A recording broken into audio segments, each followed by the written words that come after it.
My name is Eseta and I'm your MC for this evening. Katak whamoimoni moutou kei itua o kei ata au pito e u se e unofoanga mo mea ki mai ki ai. Ladies and gentlemen, we're about to welcome in our bride and groom. And I ask if we can please feel free to welcome them with your clapping of your hands. If there's our program today will begin with a welcoming and then a prayer. We will have also 4 speeches and ta'olunga whaewa from the groom's father, the bride's father's family, then the groom's mother's family, and the bride's mother's family. So if you could please prepare yourself for that. But without further ado, I would like to ask the DJ to play a song to welcome the mother of the groom, who will be escorted by her daughters. Thank you.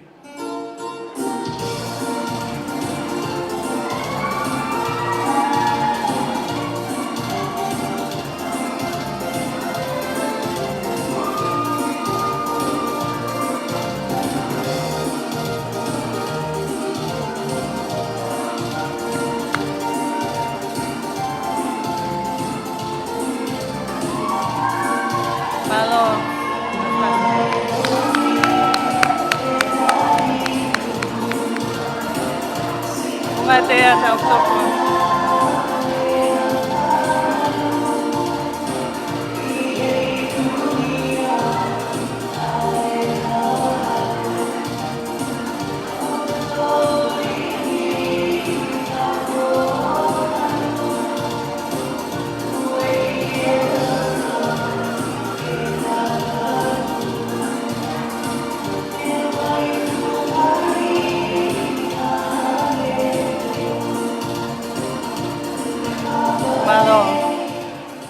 Malo.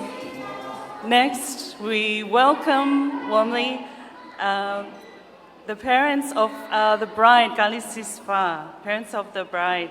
Can I please welcome inside, can we welcome Simote and Liku?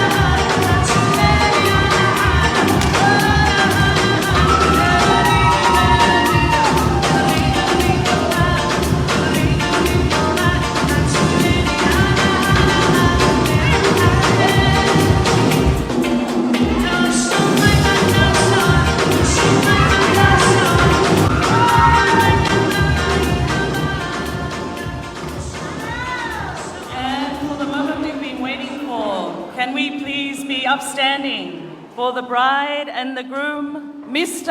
and Mrs. Taufatofua.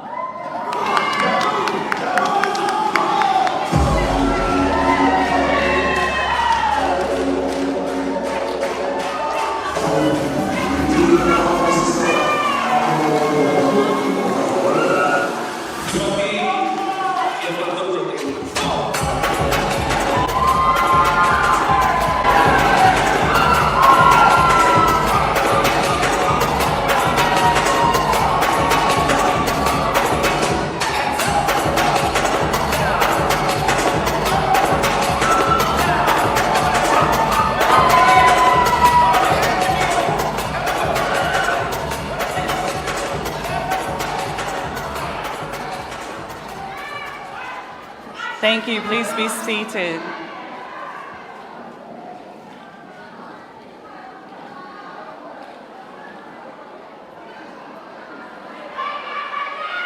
To begin our te tau kamata ake tau katoanga he whiawhini,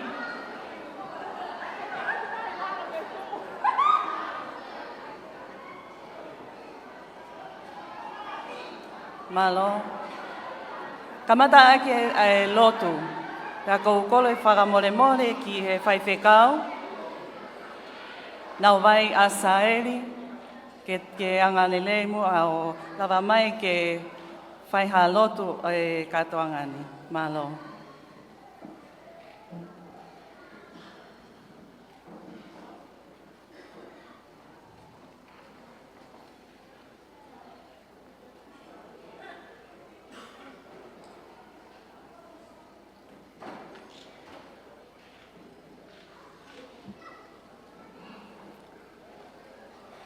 Malo, kau begu fatapi afia itu atau lo Tonga he hoan, katapat ke Powik, Mahamatapur, tapat ke ngomatu akoin, wingai tau kata hon, fahau ke family koin, katapat ke ngom family fatawas, aku kori ke fai beha tau lot, aku koreat, tau hiba him koini, aku segala aku koreat, lawat ki forofol honi, aku segala te fai tau lotu.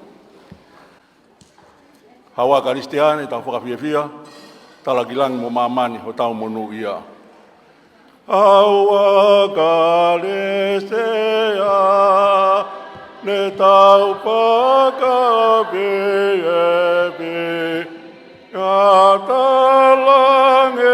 lange mo mamani ahota mono kaina.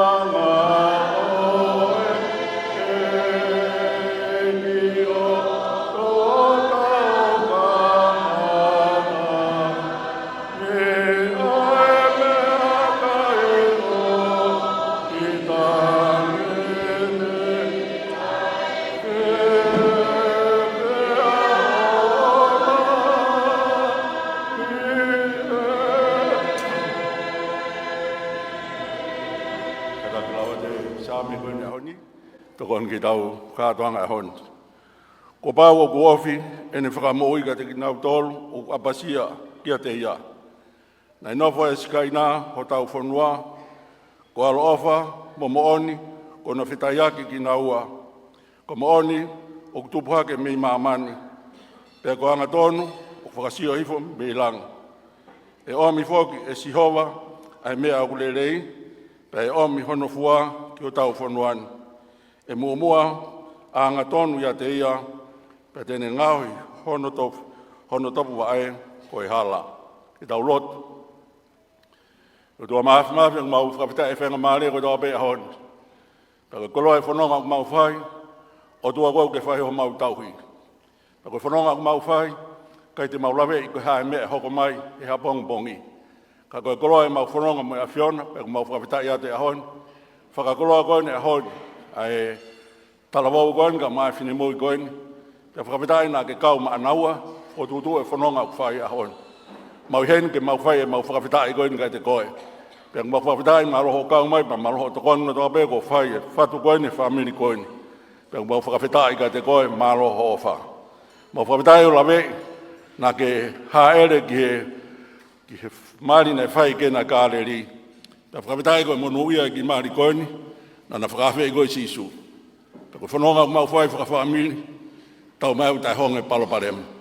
Ka koe koloa e whanonga mau whai, ko a whio ai sisu e kātonga koe ni, pea whio he whamiri whou koe ni.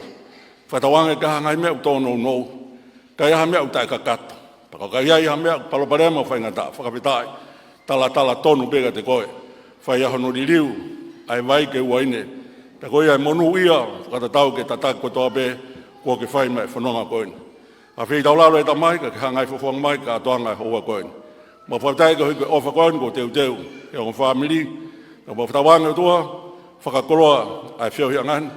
Koe hae ngau e hoa koe, ka mai mea tokon ngonu whatapua, whatawange ka iloha wiki, lawe monua e ngō mea koeni, pung hewhia koeni, whatawange whakatafi maha monuma, whatapua ki maha mautolu, vai hala whanongani.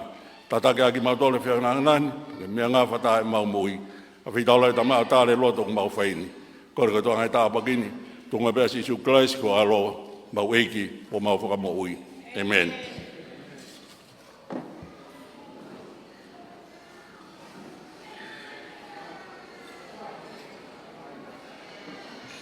Mole mole, te o kore ki e whaiwhe kau lo se koloa, ke katak mua au tapua ki e mea kai, kata kamata tau kai. O tua mafi mau hangahake, ke tāpua mai, ai mea tokoni koeni, ko whei lau ki ai o ngō whamiri, tuke ilo ai a hou eiki, kau taula eiki, pehe ke ongo a whao whamiri e ahoni, mo e kā inga kotoa pe, i he whiohi anga ko e ni, he hua whaeta mai, mo e alo, mo lau mare manon. Amen. Please enjoy your food. Katak tahapasi.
Kore ke u whakamalmalu atu pe he Taufatofua ko kamata aki ai ko wau e hoatani.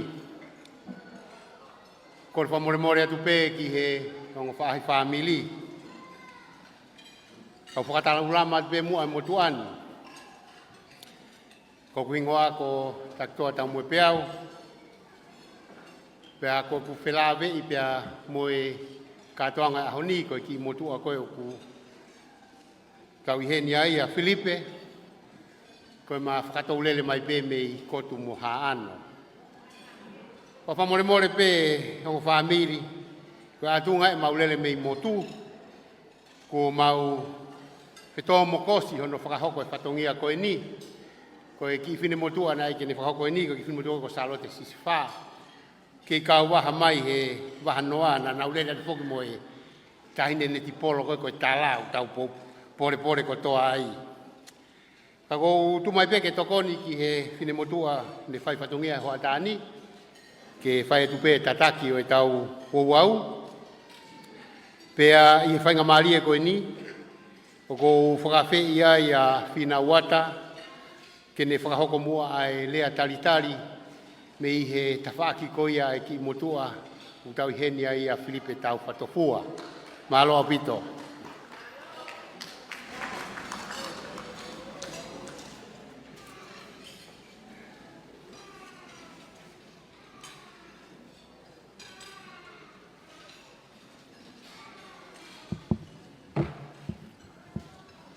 Whakatulo wat, tapa mo e awhia tua mas. Kaya tā,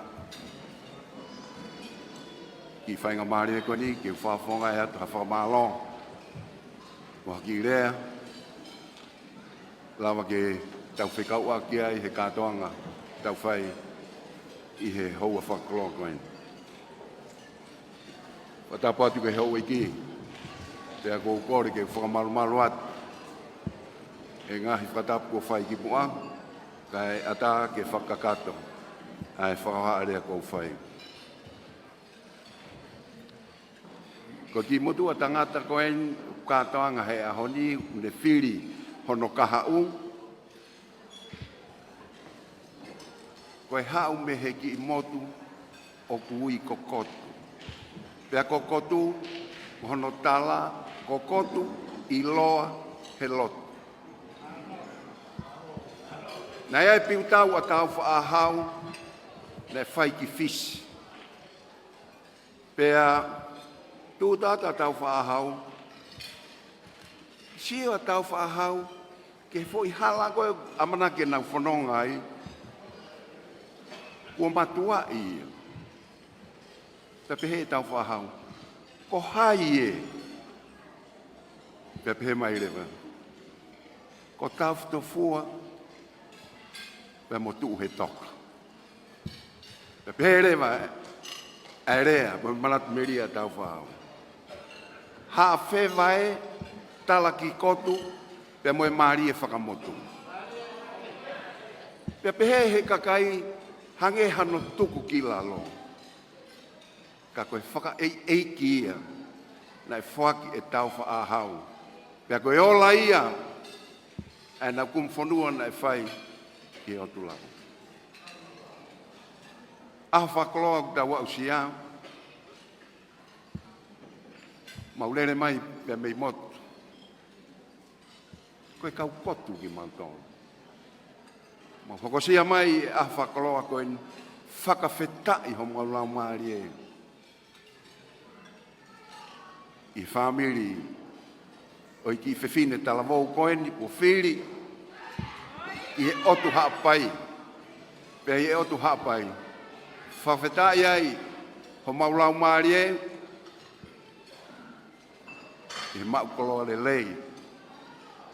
Ko hanga ia e mau whanonga, mo e mau nofoko ki mau tolu, mau whoko utua pe i motu.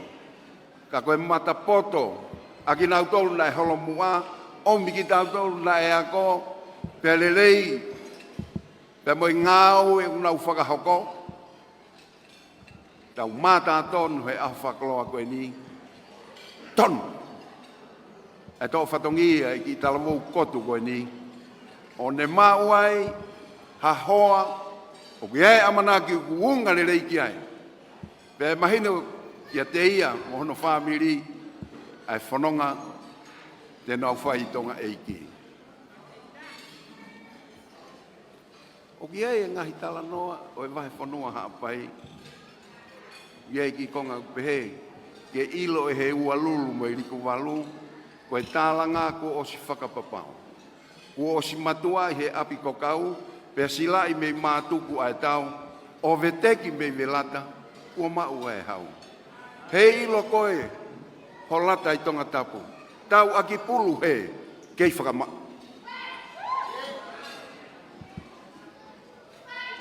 Whakawhetai. E tau ausia e aho whakaloa koen, pea mai ongo whamiri, ko o mai e na whanau tamā ke hoko koe ka hau le lei, kai amo atu, ai mau whalala, pea mehe o tu hapai. Ke whukoloa, tauhanga, whatu e aho koe ni, ke iei, ai whaki anga, me whalala anga, he hala whanonga au whai. Ko ki tanga nau lau atu, nai uhinga ia, ia tau whaahau. Koe whaia o kei alaha he o tongani, ai ne tō whatongia, o ta pore ai, he nai whiri a tau whaahau, ke whika urua ke lotu, i ha toi mea, i he universo ku tau iai. Pe aku pata tongan. Pe he lau a aku wau pe whakau ke au whaki koni o kuiai o kong maheni mo ki nau tolu. Ai kau tangata me whamiri koni o e whewhine. Kai ke uofo a iau. Ai tonu e whiri. Ai ki imotu a kotu i loa he lotu. Ke whaki. Ke aho koni hono ka hau lelei. Whakawhetai. Koe aho koe ni. Whamaloat ke whamiri. O e whewhine. I whakoloa ko whai he motua haapai koen. Pea kuna umata poto, tuk pe ki mautolu ke maureo, whanua pe he otu haapai. Kana unu mai ki tonga eiki, ke kau me ta au e langa whakalakalaka o ku tau whanonga ai. I ngai ako ni. Whamaloat ke whamiri o e whewhine. Ai whakalangi, ko whahau koe aho koe ni o maumata. Pea kono si pela mai koe ka te au pe. Koe whamiri o whaeni. Tonu mo e whiri na e whai, he ki motu a kotu koe ni. O ku makatu ungai e Taufatofua i Tonga eike a whakaloa koe ni. Whakawhetai. Pea tau whakawhetai he mea hono kotoa. Tawange e hoko, ai ua koe ni koe taha. He koe taha ku maungata. Ai e ku maungata a koe aho koe o whau e ai o merino. Pea ngā holo waka he whanonga. O kuhinga e taha koe iakia. Pea koe anga ia e whakaukau me whatu e aho koe ni. Ke hoko mu hau taongo whamiri koe ni. Ke taha. O taha i e eiko si suklaisi. I longa ha whamiri o ku taha i e eiko si suklaisi. Koe whamiri o ku ngā holo. A ene taulaka ki mua. Koe whamiri o ku ofeina. He koe mea hā he tohi matolu e tohi tapu. Koe uhoa ke tau mo uiho tau mahi loto whare whamiri. Pe e hoko e whamiri ko ia. Kaito e whehu ia. Hoko e whamiri ko ia. Koe whamiri o ku iloa. Hangei koe lea whai ke ki motu koe ni. Kokotu o ku iloa he lotu. Iai hona o ngahi whetu ngingila na nau i tonga eiki he ngahi ngafa ngaue na nau whakahoko. Ka koe whakawhetai o kou whai atu e au. Kou whakamaloat ke whamiri o e whewhine. Whakakoloa kou whai. Mautolu, mau kakau mai, pe me otu hapai. Koe anga ia e tau laka ki mu. Ke hoko e whakoloa ko hoko he aho koe ni. Ko hapupunga matawai ia. Ke tau whi ofan, ke tau whi laka aki. Pea whakotu, ai moto tau whanonga ai. Ke hoko, ai eiko sisu klaisi. Ko ia e taki mu ai hala whanonga ku tau whai. Tala atu. Tala atu. Ai tae hanu tatau. Ai merino, mo e whi ofani. Ke kua taki mua. Ai eiki, i o tau ngahi loto whare whamiri. Koe ia ki whakaharea ko whai atu mo e whakamalo. Ke te ki tau tolu, kua tuku hifo maunga ho mo ngahi mo oa, ka mo mea mai o whakalangi. E ki kātoanga mari koe ni. Whawhetai, koe ki kātoanga tau whai. Whenā pasi e tau kau pe mo eiki, ta mari ai, o au ke a whakalo koe ni. Lewa e malanga, tau tau atu. Malo.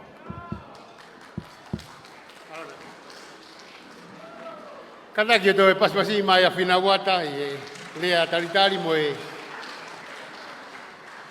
moni e lea ki mo tu hange umei mei tele pe he sani tungu wa. Kalisi, koe anga e tala e halafononga ki mo tu a koe ni ke whiri ke pipiki mai ki ai. Pea ko whamanatu atu pe neongo ai ngahi teknolosia e ono pōni ai wakapuna mo seti ka kumau kei folau tahi pe. Te ke mateu teu pe ke ki pantahi ki hapai. I whainga maari e koe ni, e whakahokoto ai pēa e tauolunga Filipe Taufatofua. E au kore pēni ki e mei tanga koe ni ke whaetu hono ki whakamatala. Malo. Tulo moi hawhanga a whakapoloa koen. Pe hange ko mawhana uraki lea ka koe wanga ia o loloa mahi o mahi wa wholau pa kupau peke ki lea loloa.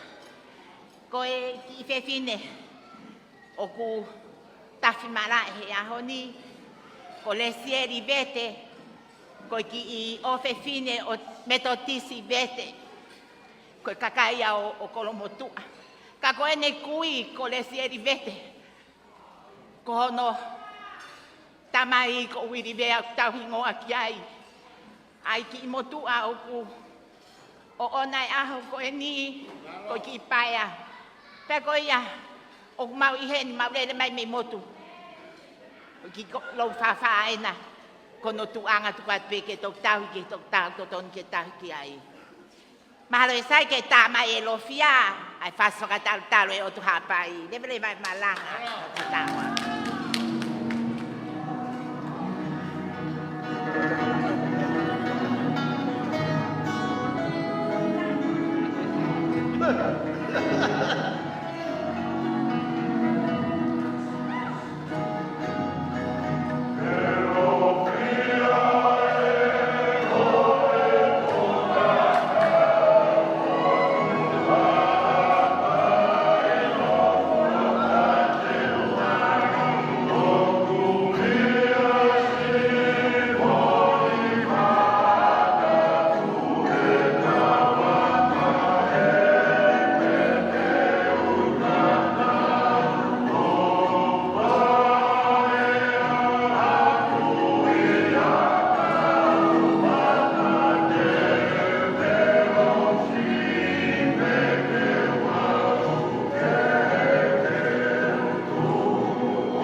whakatalunga me he whaione one. Pea o kuroto pe ai ki whewhine talunga ke laumua ono ki pale pea tāna ki wharelei o ange masisiwha. Ka mata aki ai whanonga. Tuwate ai ki lo takapau koe ke ave ma iuna tupou koe lahi ia metodisi. Whamaloa koe fupanga koe kutanaki koe penta peia ai whewhine witou e vete ia i he panke a kotu o maua e taha kilu. Levele.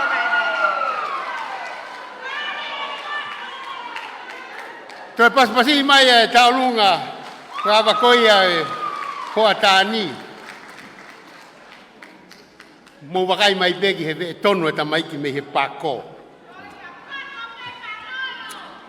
E whainga maari e koe ni ko whakawhe iai e lea hono hoko, Newton Fanaika, whakafufunga i mai e family tamai ko ia a Kalisi malo.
Pege tāpe whasike ki lo kai whakatau e kumana wa. Tapu ke āwhiwhio e tōna hai o tua kune āwhiwhio e kātau ngani. Tō koe tamai moe alo moe lau maare maone o ni. Tapu atu Taufatofua.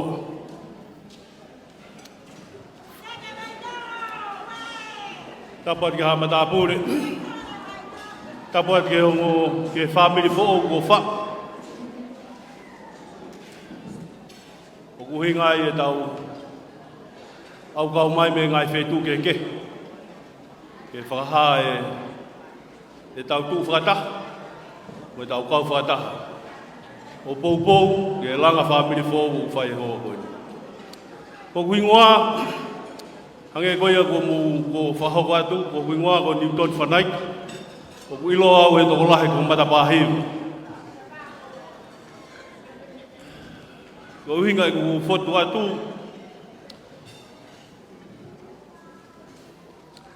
Nā toki tau me pia neu. Taufatofua ko kei wala viku pe. Ka ko hui ko mauinga ke te hau e ahonu. Ko tuke mea ka pe ka whoka o lere mai. Ke tu whakataha mo tolu. Ke kau whakataha. Ka mo e whahamiri fo'ou koe. Ko tau kamata e ahau. Io koe whakalahi ki a te au. Me tāna ki atu ka te mo tolu. Ka kau e mo tuane e fia. I whainga mani e ko whaki me maki. Ke tu whai ki whatongi a rea koe. Ki mua ke whai ki rea koe ni ko whawhetai lahi ke tua mafu. Tau e ne ua malo e whanongo ke talake whai. Ka e toaka koe ni. Pena kutoki lere atu pe au. Ma koe wike me ne taha. Na kulere mai konferensi. Ne kai te ua manaki au te toi aho mai. E ki i loloa e whaho haa. He ko whainga maari e pēn.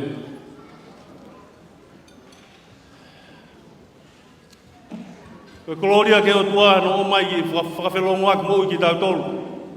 Pea whakaikuna i ngā aue, mo i kātoanga, o tau i heni ai.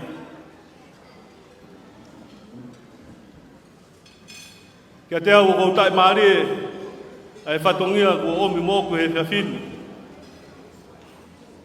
Pea hange koe ko klawe, koe tamai koe a Kalisi wha, ko i noki. Pea koe whamiria koe ni ui kai ilo ia i tongani. Na mau tupu ak matoi mui whonua. Ui kai ke mau kau matore he lau he pure angape mui si. Koe ta koe kukui, koe motua ko William Fanaika. Na iloa pe koe motua nai whanonga sahari au te mai. Me niu tō hua ki kolfo. I he uike ko toa pe. Koe omene ki whanau ke aku. Pea neo ko nai kai sia haa ko ia. Ko ia ho mau tupu anga. Whanau e William Fanaika whehoko Fanaika. Ko ia ko tupu ai. Hoko e moto ko manas Fanaika ko tamai a Kalisi wha. Ko huinga ia ko whotai a honi. Kalisi wha. Ko whafofonga atu. Ai ofala ia te koe e whamirion hotoan. Neamo, o ku ilo ia i tongani. Koe whamiri koe, koe whamiri masiva pe ia. Mea mau toi, hiki whanua ki Amerika, hauka tu pe masiva ai. Ka ku hako kurene mai ke tau kau whatahe ahoni. Ke whahoko atu. Ai o whamiri ka neko. Ko Kalisi, sis Fanaika, koe ki ta hene nai tup talavou. Nai lau kaua e whamiri koe ni. Koe tatau hono ulunganga, ta mono whotunga. Ki ta hene tupu angalerei, nai kau ke lau toi whasapate, nā kutangi mau be hene lau le son whakabe. Koe whiwhianga awan, nai fulai hake pe, a Kalisi Fanaika ia kone o si ilo si su. Pea koe ahoni ka pau, o kui kai maralama atu o whatongia kia te koe. O kone whamore more. Tāpe koloa, e mahi e whamiria koe ni, koe ilo si su kalaisa. Koe ki tahine nei mataka inga. Nei ngāue hau tau kia te, o whai whakawi hoa tori. A koe nai mālolo ai. Nā ulawe ia tau Kalisi. O kau mai he kosi hono ulu he mati. A William Fanaika. Kalisi ko ofa atu. O ofa lai atu. Koe ahon. O ke tū koe pia ke laka ke Apifo'ou. Koe wife. Koe woke smau whiunga pe mama. Koe womu ilo i pe ke kei manatu i pe. E tahe ngai ves lau lota na ke ako.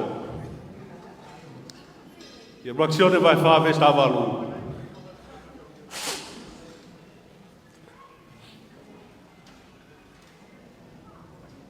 Uki kai. Mana wahea o whaia, kai ke, koe ofa hao hao a, o kune kapusi ai mana wahea. Kalisi, koe whatongia koe toa pē, koe e Apifo'ou ko ke lā kai kai he ahoni, koe waifi, koe tauhi ke hou se pāniti, koe tauhi ke whangatu whāwhine, hou se pāniti, koe tauhi ke whae hou se pāniti, koe whamiri ko toi hou se pāniti, o ku whaita e mana wahea pe ia, ko hiko ofa. Ko hiko hiko ofa. Ko e tahe e uhinga ko rere mai. O whou tuan.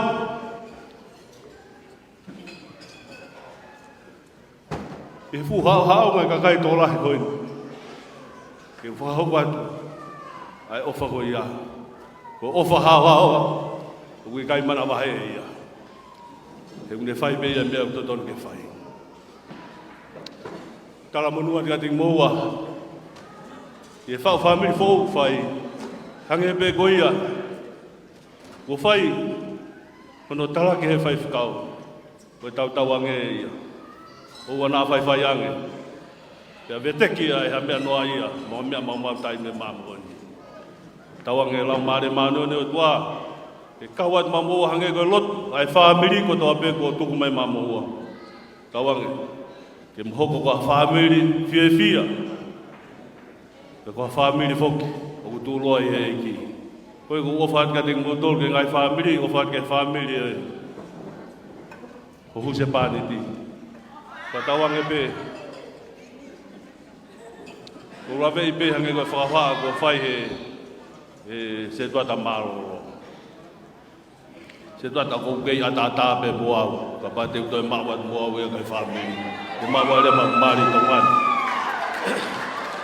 Ko korat ke teng motol ko whakatau hawhene ko toa pe na mui mai a te au mo whamiri.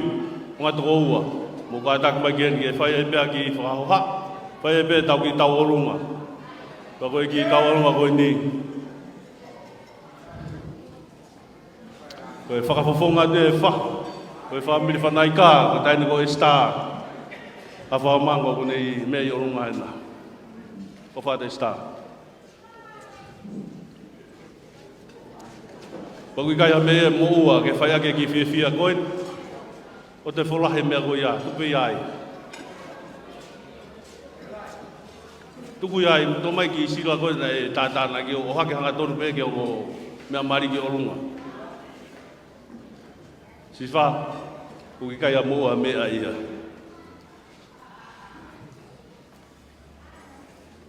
Leo ko masi wha. Ako ofa la hea ti koe, ako ufa fufonga heta i nok. Ka mai koe ngā hawhanga tā mai. Rewe whawha ako whatu. Ke paspasima ni utoni Fanaika. O pamili.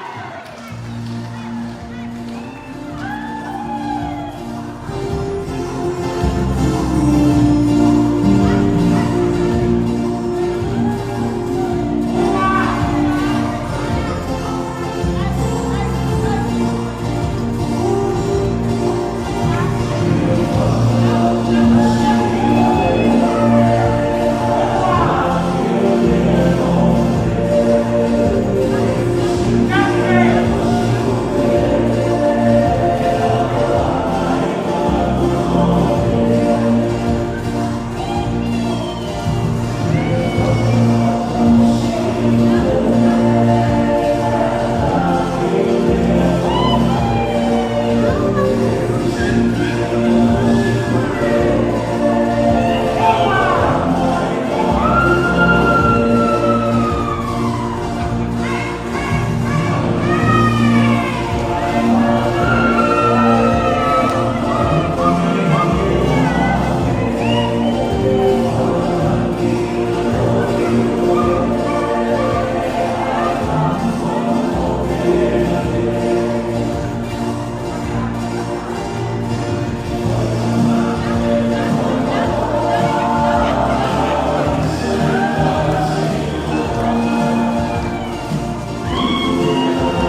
Kataki omoribore koe kore pene koe ki mea lele fika waono tahanoa. Ka pamua te ke whaimari ke ki patatau ke ki mea lele ke ki mawahe atu.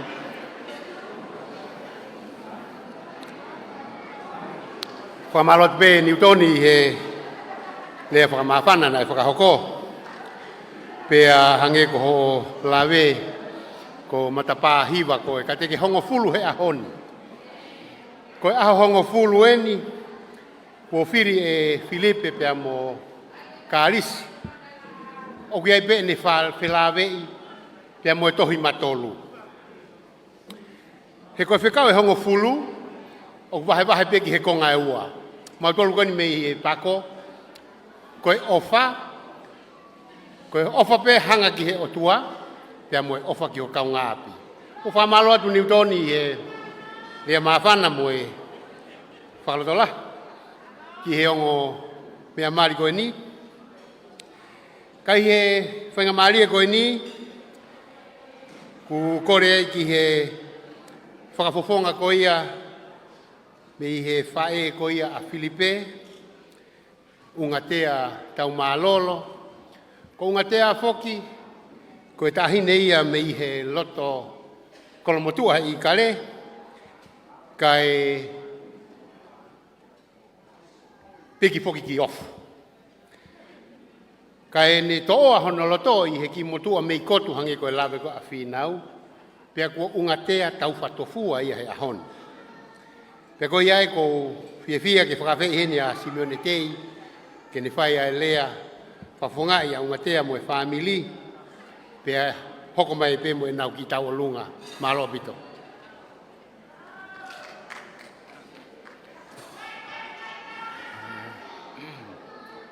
Kore ke uhu whanga he ngai whakatapu ko toa pe o se ono whai ka e ata mo taurepa ke ne whai atu ai whafafonga o i maalari o i a koen rahi pe ai ngahi kakala hingoa kau kai ke nau wha i loa koe tu he lala.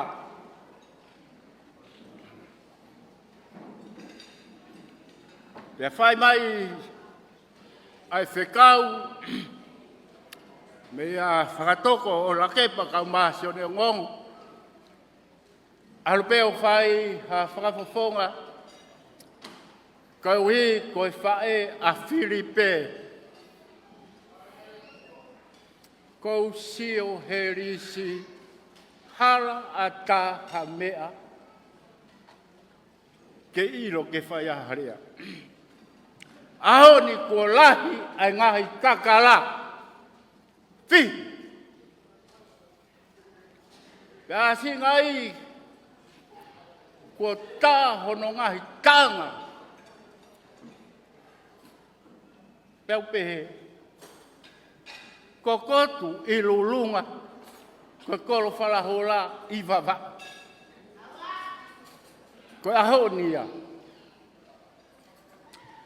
Pea ko whai ai whetai aki ai ongo kauau, pea ko mau luta. Koe au ko kore pe hango fua. Kamare wasla kau ma hamatau. Tro atu pe moe otu hapai. Tuk mo taurepa ke ki kailao hake he. Kai toi ha whainga maari e ia. Kai toi ha ta. Koe mea mea taurepa whai. Koe whakasio pe. Ai matangi mohonoang. Kau taipe.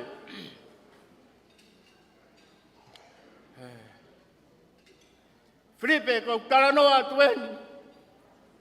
Kau kaha mea ia i ofu e whai aha talanoa. Api koeni o ungatea mo Filipe. Kau talanoa pe. Pe mo wha more more. Kei tōni pe ai fu o vai o kui, koe o vava o taufa a hau ko tuku ki langa. Pea whai hono eke. Nai whai e wholau o whai e tuku whanua ka waru tau hiwa aia. Ka waru fitu ni mai ko nisku tone.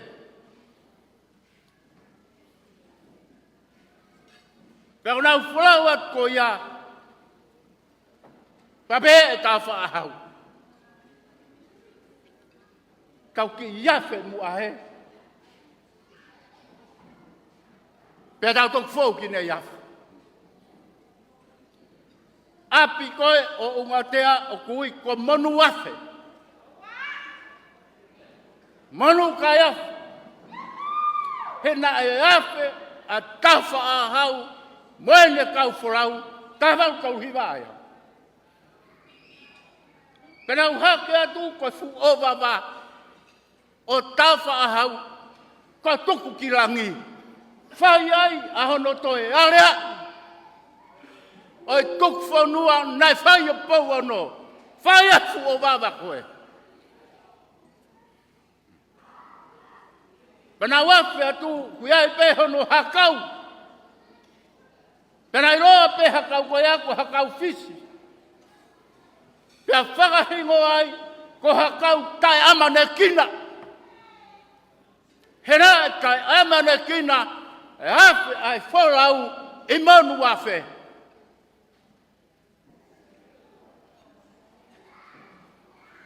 Pea uwhi wau hono toi whakaukau koe hakoa ha mea he kolo wharahola ke utarano ai.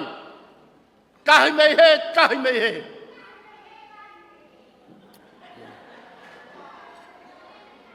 Ko nau api uta.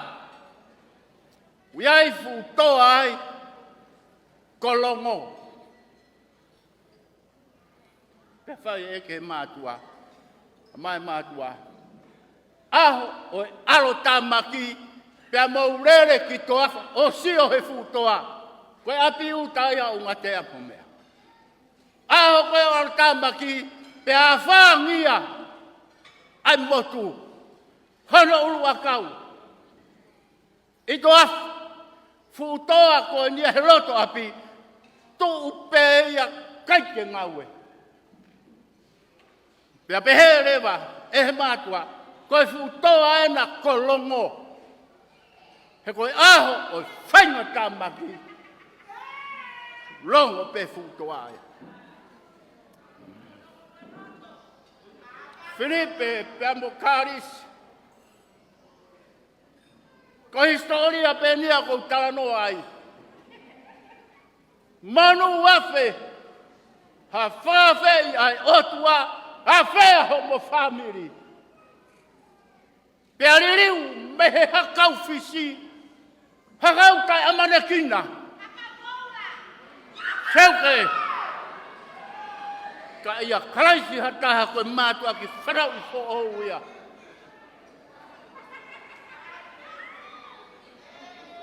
O atu pēa i ki ako nā ki whakaos koeni. Nai kamata ke whai whekau e tau lotu. Mo puke puke pēia he kai ke aha mea e yofu. E mau ke monofo mo ia. Lau a sāme. Ko totonu. O ku hanga hake. Ka ko mooni. O ku sio hifo meirangu. Whetaiaki a mooni mo totonu he whau whare kua whai hono langa. Pea kua whetau raki ai lulu mo tau whatunga motu a pea kua mau mauruta. Ai whamiri kua whakotu u. O whatu Filipe me kon wharahura.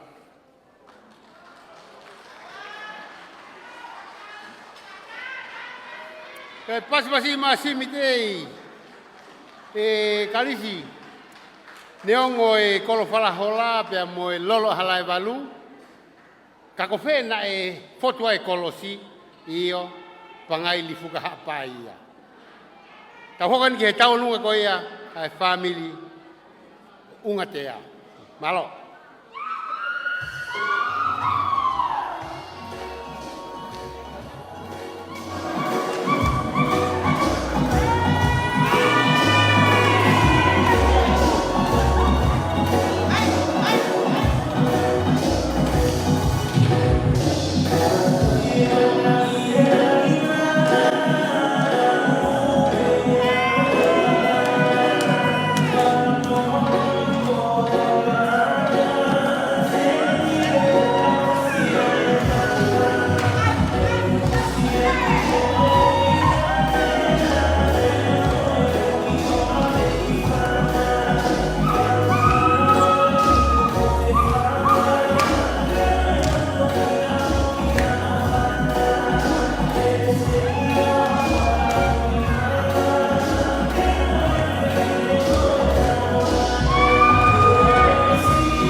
o pehe beta mai kia me e kolo palahola. Ka koe whakahaka ia me e pako moe.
Malo, te pas-pasi mai tawalunga ko ia.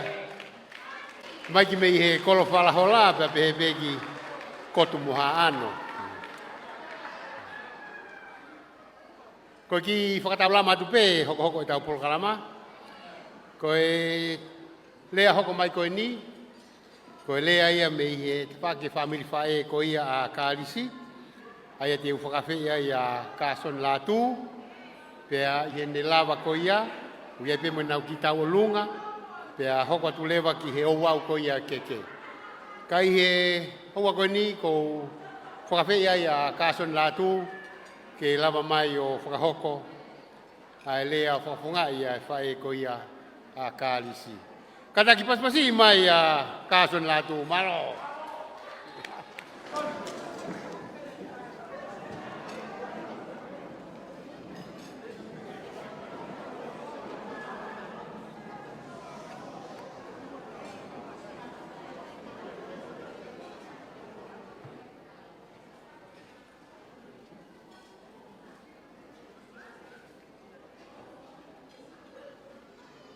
O kou kore ke hupanga atu e Taufatofua ko Moaki, talaki e haupangan.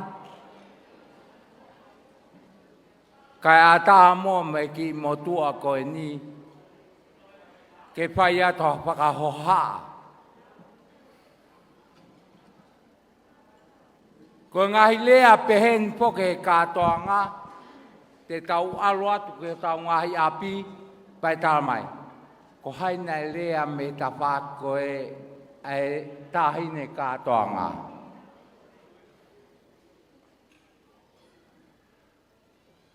Pea ko wale lahi au ko lea a whina volta ia. Hina toton ke ne whai pe lea koe ai pepine katoanga e ahoni.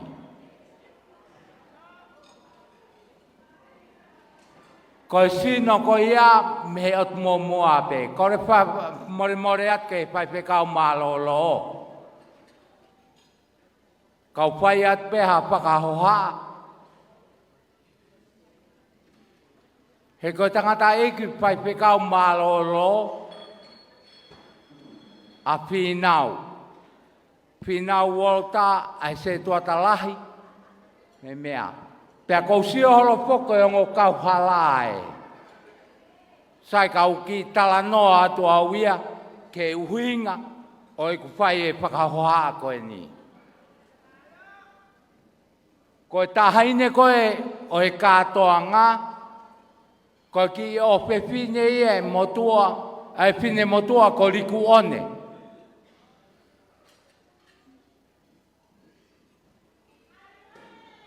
Pena ie peki pe tu taki ke hoa whai whatongia koe ni. O kui hena sone mafi. Ko sone mafi, koe poha ia e motua ko siope, si he tamai ko ariku one. Ka koe hae uhinga ko whai e au e whatongia koe ni. Tamai riku one ka te au. Nā ko si lea ka sone uhi o whai whekau ia he sau tātā i wawau. Pea mariki wawau. Pahei kai ke lava mai, ke ne whai e whatongia ko ni ko ku. O pepine ka son, pa te ke lea pe, ke hange ko e lau ko e iu koro ke tā katoa. Sai pe kau hoho ko atu, e ko mea ia te tau mātu ko atu aki. Te tau oat ko tau ngahi api, tal mai. Ko haina lea me whahai koe, ai whae, ai tahine katoa ngā.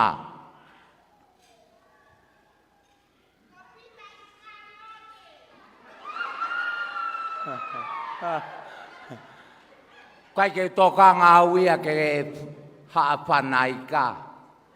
Ko toka ngā ke haa Taufatofua, he ko kakai au whakalangilangi. Ko mau tukulolo ka kato atu e Taufatofua, kau ki o atu pe historia nou koen. Historia nou au pito pe mahinonga fua. No whakae o toa pai ko ulu tolu, Taufatofua, pia mohaie nei mō ngaone, pia mo whanua lo whanga.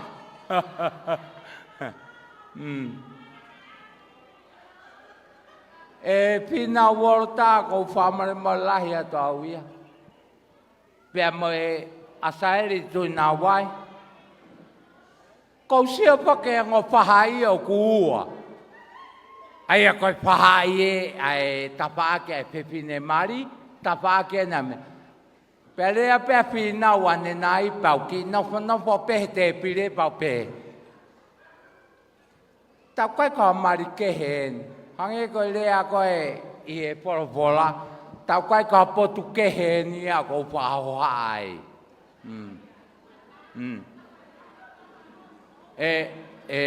Worota. Ko whamare lahi atu.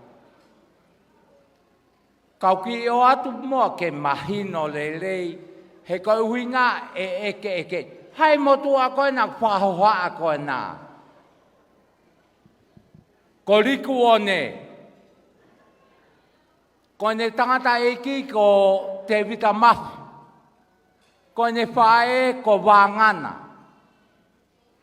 Sai. Ko te vita mafi, ko ne hawana e me haa ko lesieri. Kau tau te hina pe toko ua ko lesieri, pe mosela. Me otu mo mua pe ia, na i otu mo mua pe na ua ia. Sai, na kau na he kuata ki langi, a sela.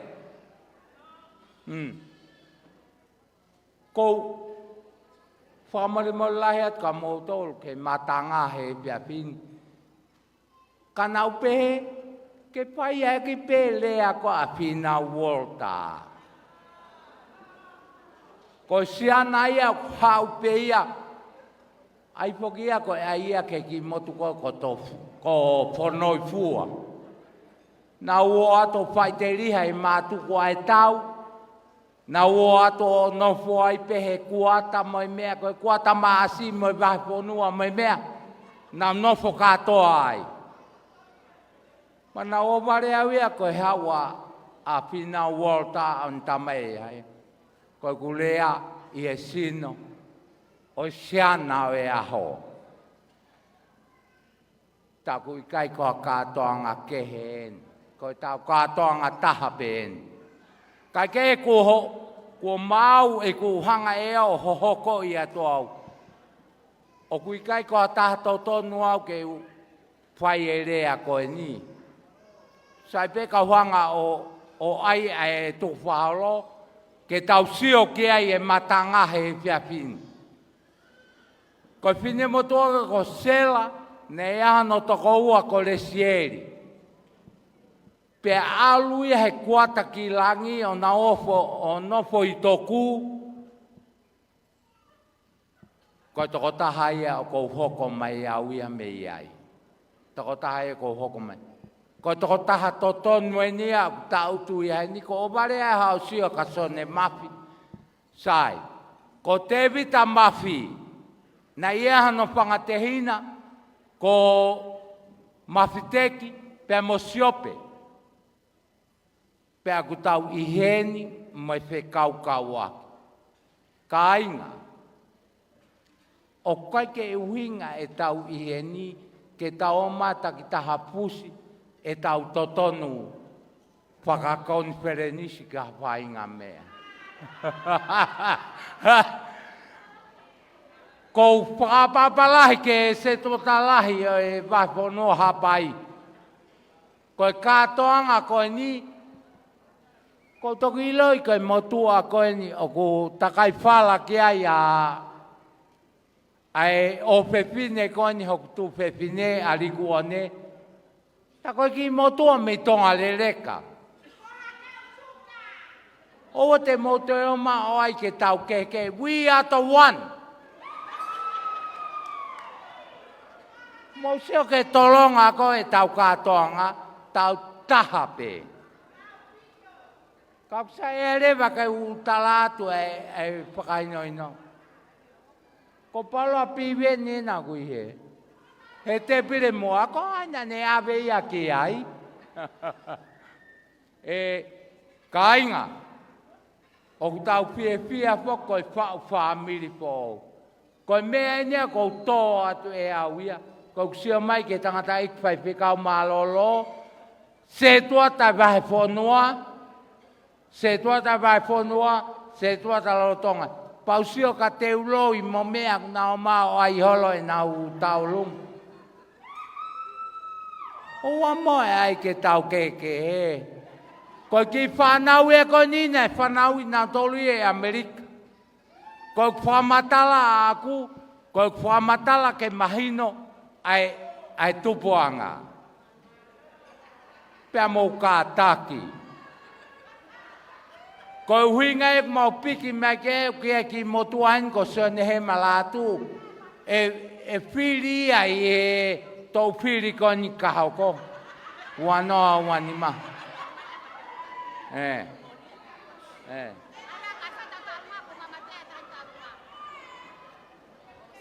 Mo wha more. O mai e kau mea ko niu tā mai. Tuku ho rea kai whai e tau tālunga. Pai tuku ia. Rai ngā tonga leleka. Mo ofa mai, ofa atu.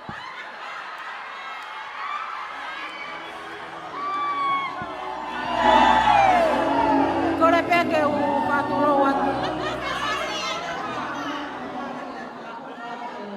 Ki whatongia ko e.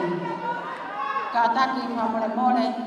Ko ki whatongia ko ni uroroa e rea e tama ko ni nei. Nei toki osnea. Ka uia o rea e tamai ka kai rea ia he whae. O kulahi pea mai rini kai si alasini. Pea motei.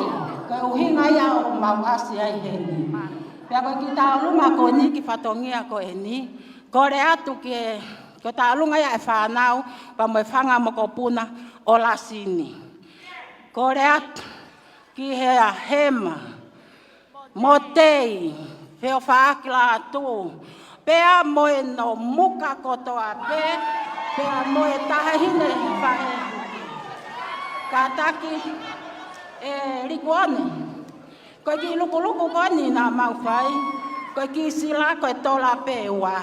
Ka taki mai, ke whaaki atu, lango atu ki ho ngahi whatongia. Sai pe o mea mari ia na tu mari e pe na ua. Ka koe o atu pe ke tokoni atu ki a koe, ke ngahi whatongia o toi mei mui. Mau ofalahi atu ki e feitu ona. Ka taki TJ, ta i mai whasi e otu mua. Ka mau wa inga i loto. Koia pe tua o wha.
kore peke u whamalu atu i e tala whaki mo tala kakato e aho.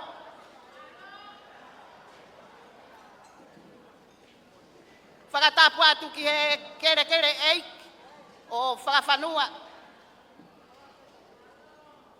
Whakatapu atu ki tau whai whekau. Ka e uma a e ngo mea mari o tau iai he ahoni.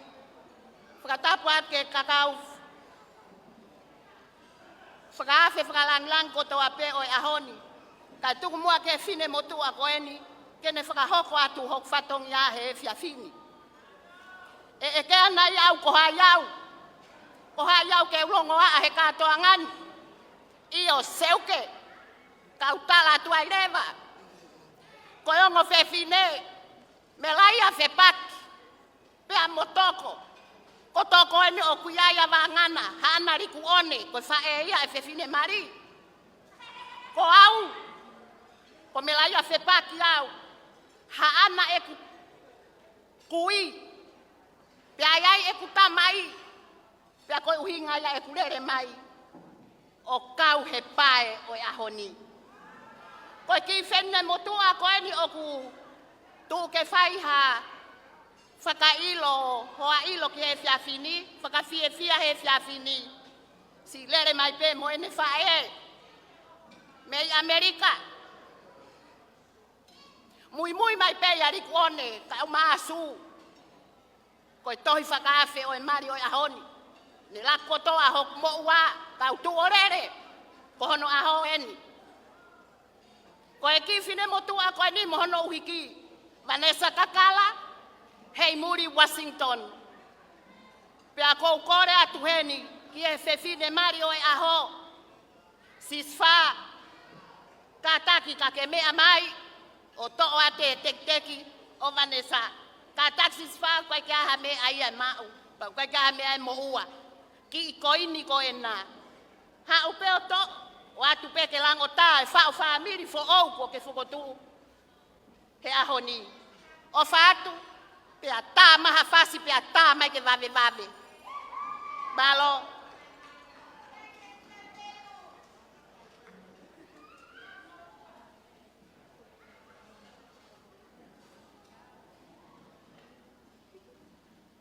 Pas-pasi mai ai biar fakoni.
ngā whetoi pēa e tau olunga ko ia, whakafofunga ia tu e ngā hiwhae ko ia a Kalisi.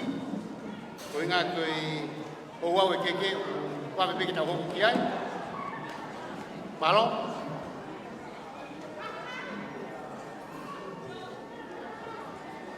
Whātulau atu. Fismo hamoa ka mawhai ka maari e whakakato ai e ki whatongi atu a koe ni. E ko hange o kuangi moko moko e a, e hange o whetawhi aki maa whana e tau whio whaki. Ka tupe mua ke whahoko atu e ki tau olunga koe ni, koe aho e wale i atama. Pea ne ongo e maunofo me he o tuapai, me nomu keiki ka umai o tu mohu mua.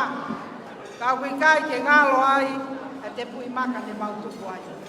Koe ki whatongia, oku i he hawhangani, koe tau olunga ia, ai whangawhae, ai taahine mari, Kalisi, Siswa, Fanaika, Taufatofua. Pea kou kore whamore more atu. Koe ki tahine o kune whakahoko e tau olunga, koe moko puna ia, o e whahu, o e whangawhae a Kalisi. Ne o peo ki kai ke mau kakato heni, ka koe mau o wha, o ku heni ia. O ku i heni e te hina, Susana tau whahema, ka o maa e whae huki, pea kou kore whakamore more atu. Pismo hamoa, koe ki teki teki, koe tahine tau olunga, taki taha ilo peho no pounga, i hono aku. Tupe ia maa e tahine tau olunga, ka au maa, ai ki mo tui papa. O kutuku, fuaki pe ia, maa e whahu, koe whae, whangawhae a Kalisi.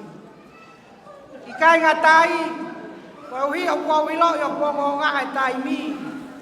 Ka kutangi mui mui e o whahe fie feo, koe hulu e o whamoho. E koe mea nā kupore, pia nā aku loto le reiki ai. Nofo pehe maka ko whire unga, pia loto, ke u fuha ku kolosi ki he ngatanga. O koe ki isila, e kai ke o tala laku laku, e koe masiva.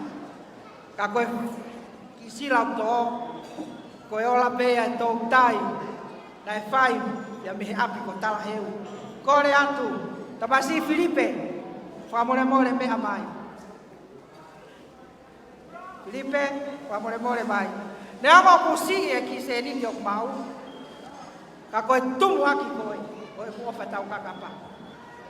Mea mai pe, ke o ate ki sila koe ni, he ilo nā tokoni atu, ki he kamata, a homo whamiri. Kore atu, ka inga ko toa pe, pia mehe o tu mo'omua. Ka o mai ka inga ko toa pe, pia mehe o tāngana. Koe hui o kongonga e taimi, te tau, ai whakataha e rewa he o wani. Tā maa whasi, tua whanu.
ki tau tolu ki o lunga he maafana. Pe heke ki tau taufi. Koe ngā koe ahoeni o Filipe pia mo Kalisi.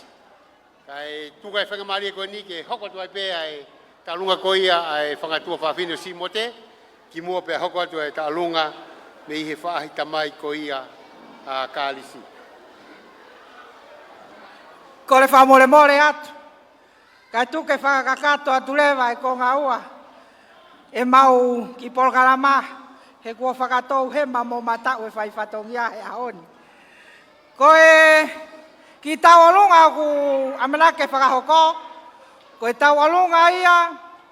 Ai whangatoko ua. Mo e whangatua o whaafine. O Simote tupou ata. Pea o koukore whakamore atu. Ko ostoka mea i pe a hoto uhinga, pea mo hoto whounga. Ka koe ui ko to oa pe loto. He whai whatongia e tamaiki pea me he otu mua mua. O ku uhinga ai, ai tau piri mai o e whiawhini. Pea neongo pe, e ne hou, pea fisi naua ai pe au. Ka koe ui, o ko lere mai pe, neongo e tau mui ke whakakato whatongia. Koe ki tau alunga, o whaakom hate mo mea i mai pe, ai whine eki o kostutu me i olunga. Te ukole ke me lava hifki lalo. Neongo kai ke katoa heni, ai whanga tau kete me whanga te hina, ka o mai whanga tua whaafine. Kai tuku pe ke whaafofonga i atu. Koe tahine tau olunga, koe mokopuna ia o tupou malohi, pea me ihe hala forewa, o kutakai whala ki ai ki whine motua, ko eni.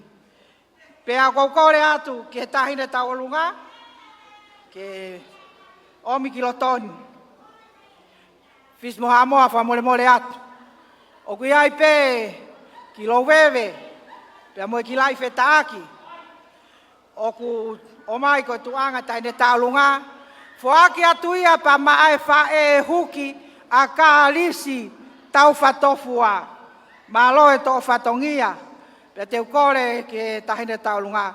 Ko koe ko toa pe oku ke piki ki ha ano mui toa whakakakai pukotala koe taimi engi. Toa whātu. Koe ki teki e mau tau olunga koe tola pe taha.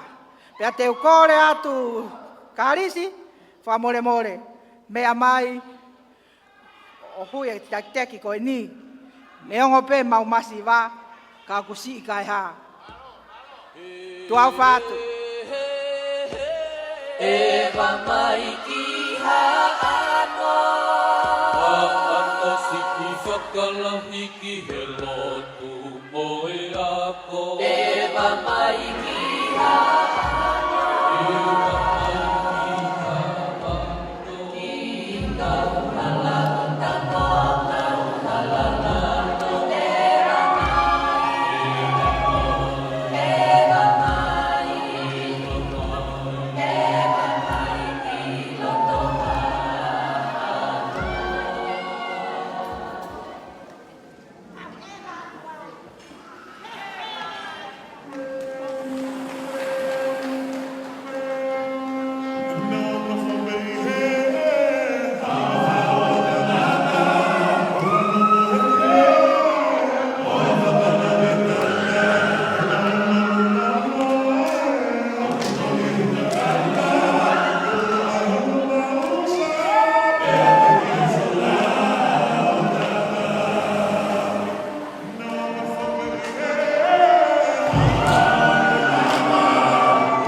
Ke whanga mari e koe ni, ke hoko toi pēa e tau lunga, whakapupunga i e whakatamai.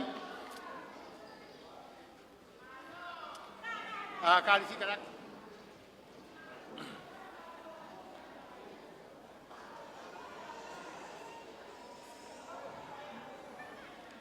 Ui ai whoke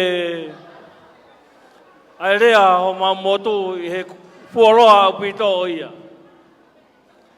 Ka kuke whie mo ui, pa ke heka hawa ka nau muka. Ka paku whie hao ho koloa, pia whaka heka ia hawa ka kotu.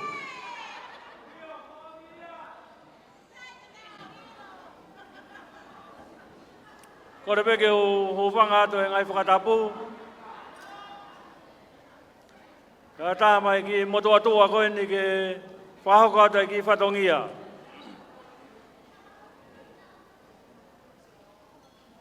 Teu ki rea whekawaki mo tangata mari.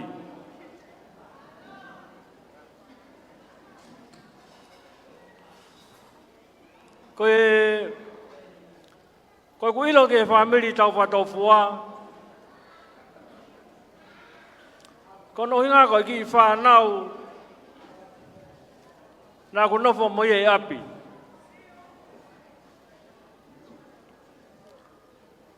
Koe ki whanau koe ni koe ki whanau ai whine motua ko lau kau. Hala ke uilo i au e taha ke he whamiri koe ni. Lawe i pehe motuani koe whae koe ni mei kotu. Koe uhinga e ku nofo mo ki whanau koe ni. Kono uhinga pe koe ki whanau na nau whae mate.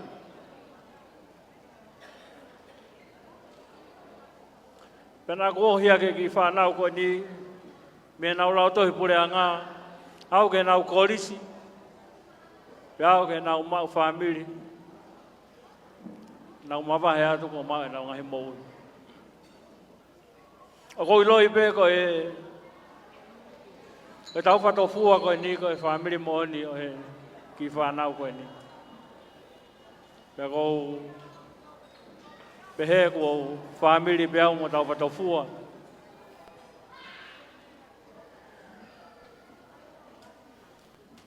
Ko tuha ke koe whae a sisi whaa. Nā whae atu e kāsone matoi hohoko. Ko whakamaloka kāsone nā whae malea. Ko ki motua koe nia u koe ke poto helea. Ko ki motua whae whekau o toko ua. Nā tonu ke whae e rea ha mau whamiri. Whae ku tātu ke ai hui ke ni o whia tala noa tu ke ai mo e whekake mo e ki mari koe ni. Tala mai e ia e aurui ki wawa. Whae taimbena ne puake mai hui rea koe ni. Ongo iau ko si puke ahi ni mo ni a taimbe ko ia. Alua koe ki wawa ue mawa me puakanga o no wau heni. Pamiri ko ku tuha ke peau ke o kau he lau ia honi. Ke o whakamaroa tika tiki mōtolu. Ho mōlawa mai ke he ki mari tua koe ni. Whakamaroa tika ku tō whewhine koe ni a riku.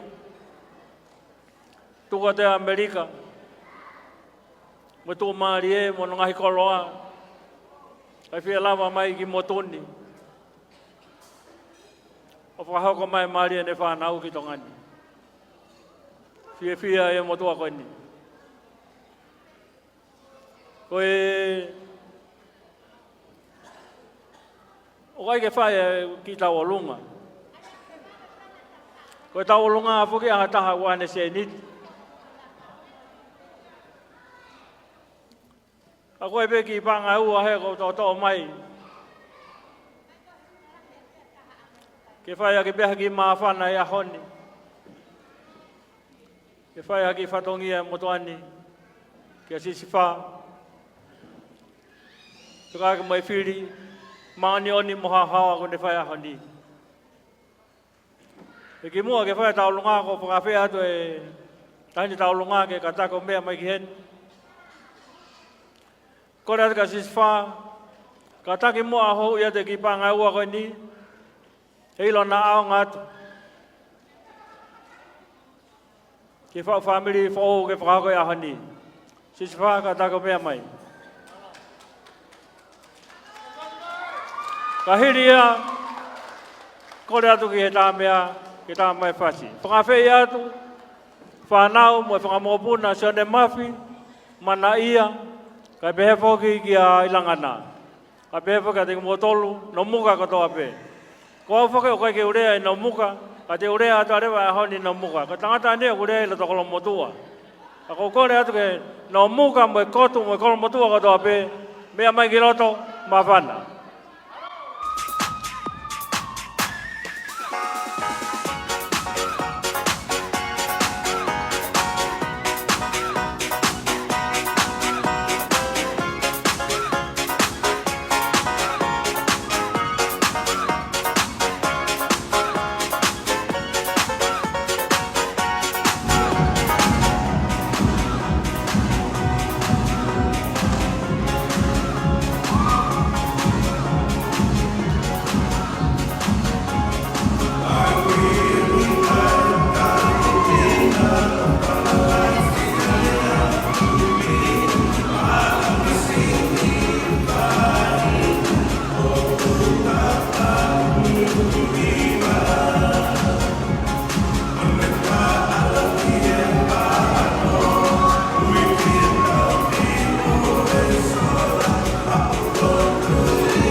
konga mawinga o yo wawe ahoni ko e whakahoko ko ia e wawe keke. Pea ko kore tu heni ki he nihi ko ia, ke nau whakahoko e whatongia ko ia, ke nau lava mai ke whakahoko a e o wau ko ia o e keke. Kai he lolotonga e tau talitari ki he konga ko ia, nei ki whine motua me he lolo na ne whanawhana mai o tala mai. O te ki whanonga koe ki he campaign a kāsoni. Koe motua wawa uipa ku loloa maupe ne lea. Ka kehe koe mahino pēa ku iai e ngahi tau lunga pea pehe ke ngahi mawhana. ka koia ku mahuinga e konga koia ki he whakahoko e o wau e keke. Pea ko kore atuai ki he nihi koia ke nau whakahoko ai o wau koe ni. Ko hono taimi en ke whakahoko ai. Rotonga e tau talitali koia. Ko au whoki pia mo Filipe. Ko e makui. Na e kauia i e kaupaionia koia e Kalisi ko tupou i Nafualu. Au kore atu ke TJ ki ai mai ngea e play fair. Pulu upe ku ke yongo lelei. Amana ke i karetahi ke nau pato mo kanata e au ni. Malo, ki ai mai play fair pulu.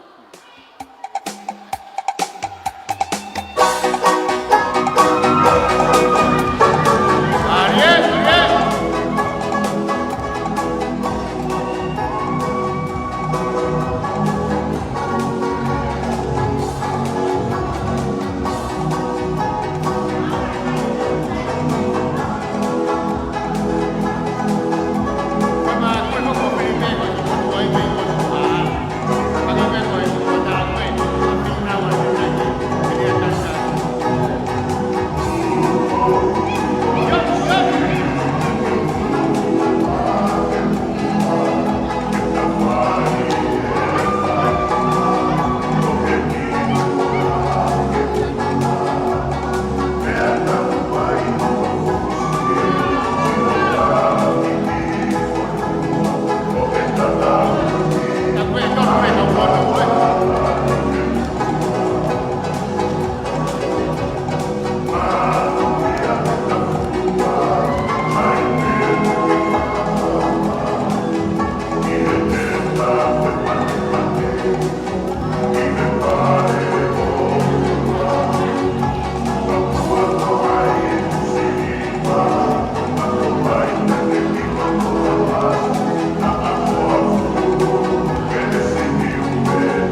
Ka pau na e more hao telefoni, o ku kai kiulo koe hae Kalisi, ka koe ni wete au ke lama mai o mau atu.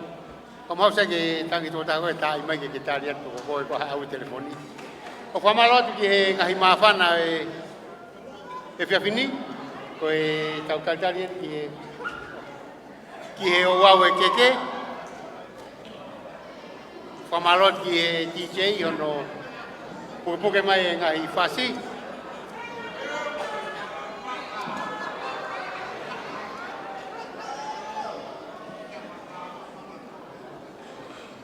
Whamore tu pe hawai koe ka inga.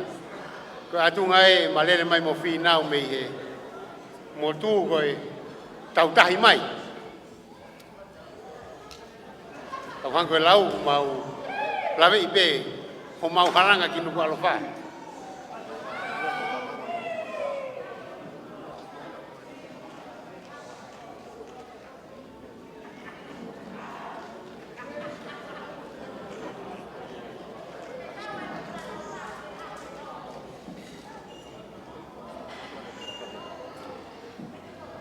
Hangea te au te fu mau e teke. O katak, ngari kan ku. Kau ngau mea marin na lama mai ki. Whakakato e o wau e teke.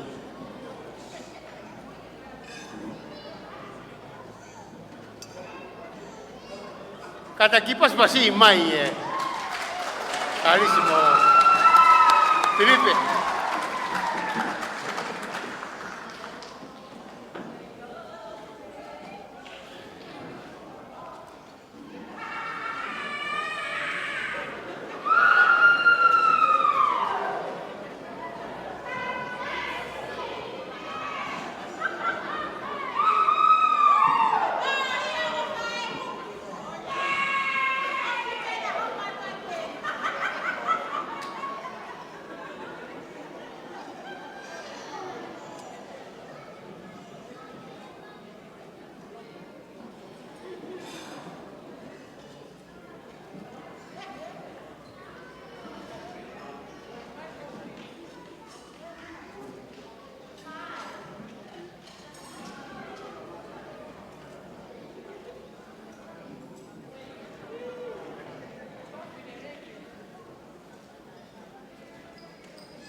Pagi mai.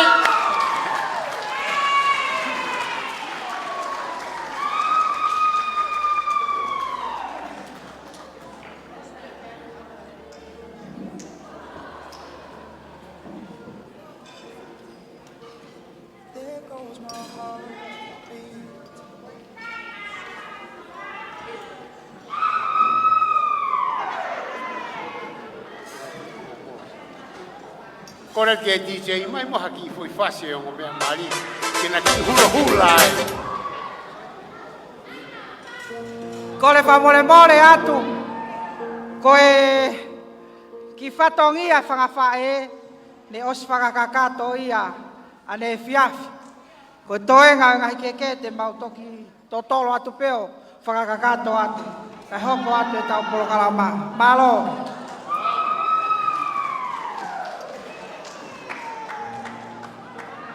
Tai magi foi wolosia e o mea mari DJ.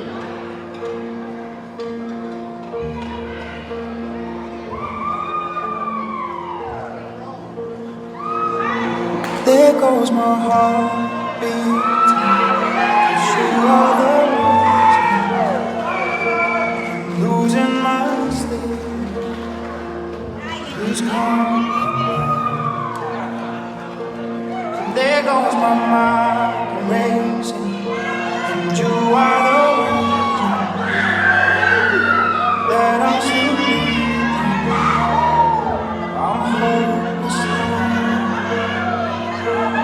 Climb every mountain, swim every ocean, just to be with you, fix what I'm broken.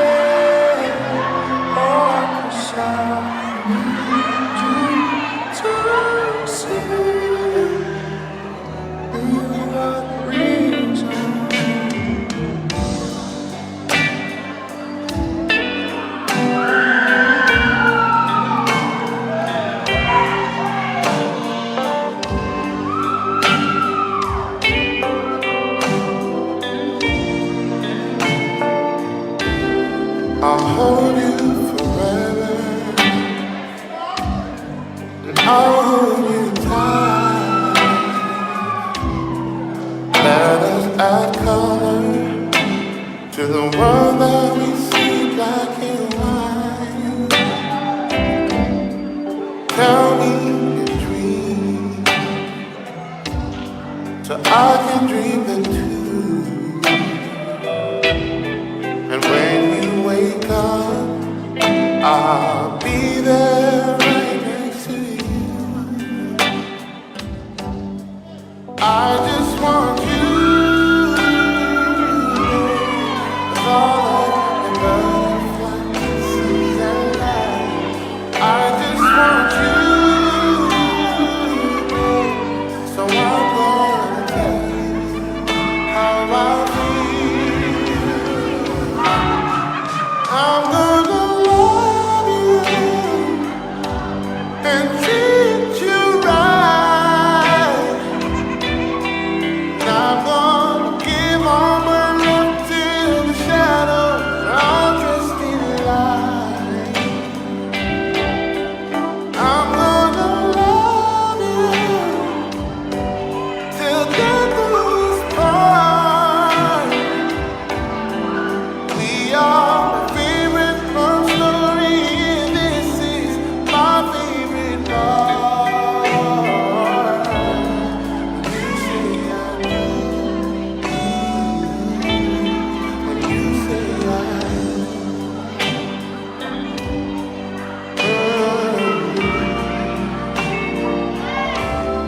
but love is no reason to burn out that I'll let go when you I'm not saying we're perfect, maybe perfect from far. But if love was a place, then that place is right where we are. See, I just want you and all of your butterfly kisses and light. I just want you, so I'm gonna tell you. Maloti lama i koi kaulunga e o mea mari e mea ngo pena me i hala kau pia pia pe kau whakata e kau whakamoni ki kātuanga ki mua ange whakamari e koia ki kau rosa e pini mari pia e ngahi mawhana mo e ofa me i ngai kuke ke whani pia i whakamari e koe ni o kou whakafe i ai ai fo i tau olunga ai family lava ke aho ko ilo pe ko na osi mau ki na tolu ke na ke mai na tau olunga hoko ki ai ko ka ngau e ko i Filipe pe to ki hoko ki ai ai fanga tunga ane ko ia o unga te ai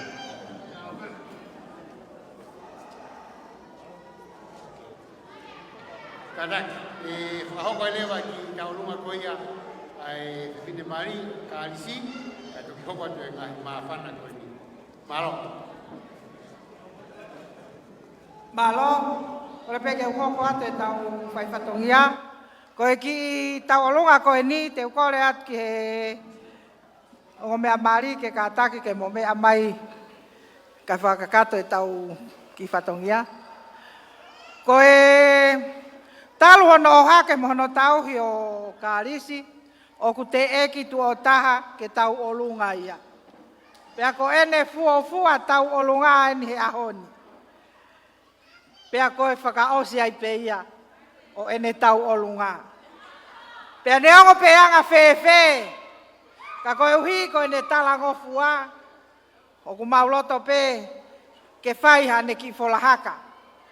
Ko e uhi ka te toki hoko atu e nanga au e whakalotu. Ko e ki teki o e tahine tau olunga, aia ko e whewhine mari, o ko kore atu ke tau mua aho ka ko e whahu, tahine ko e sta whamango, Whamole mole, ka ke mea mai mua, o hui ange tumuaki, o e teki teki, o e whewhine mari. Pas pas ki ai.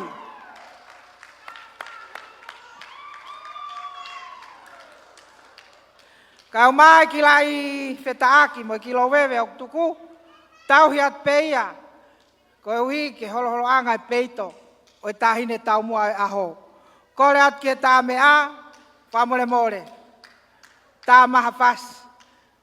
Whamole mole at Filipe, pe kuanga pepe, tula whare, e koe kamata, pe amo ene leve leva e tua whare.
lava ni nai ke ki tau tau me mafana ye penga mari ko ni ko wange mua mai kau lava ke aho ko e tafakia ungatea ke nau whakahoko e nau ki tau lunga.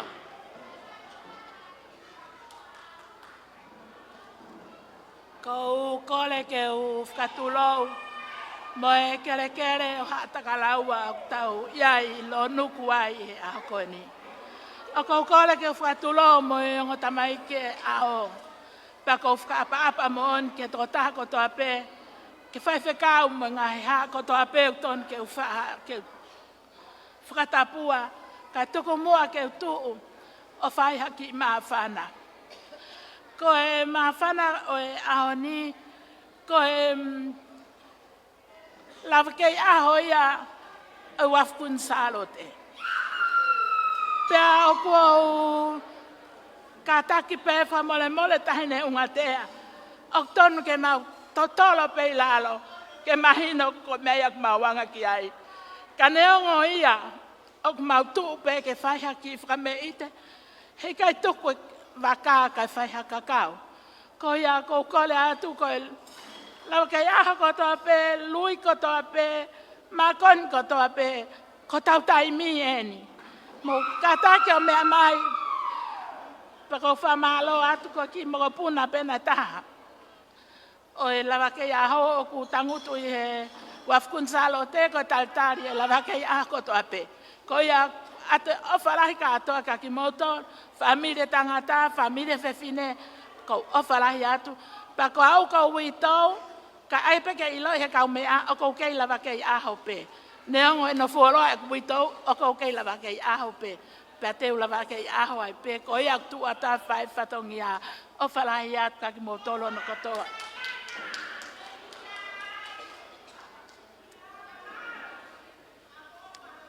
Sai pe Newton ko ni ai ai Filipe tonu o whainga maari e pe. Ka koe whainga maari ko ni mai kau lava ke aho. DJ? Hello? Yep!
Painga ka mea lava.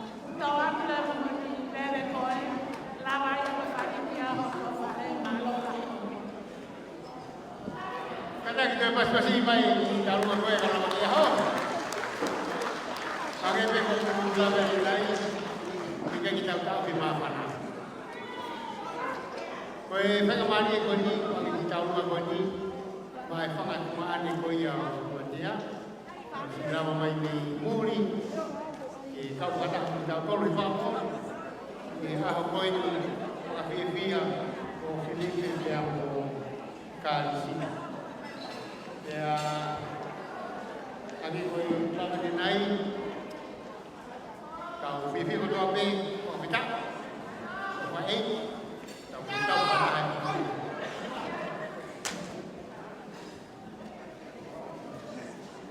Kau lagi pakai iPhone atau apa pakai malu pada pun. Ada yang mau kau buat malah dia kau tahu mana buat. Dengan pada buat kau sudah pakai. Kamu kau tak tahu. Bagi family Filipe Mario Kalisi, kamu kau family Wadia kalau mau family kano tempat kefai tempat ketamai. Kimu apa kau kau tu faham tu hai belum kue Tuhan dia o Wadia. Kau biar kau tamai kau faham malah yang dia kau kau tempat yang kau lah mai kau hihen mo lah hitah yang kau kau mefulere yang biar kau biar kimalo yang kau. Mai cái gì la vào bèo mai cái món, aku la mai mồi,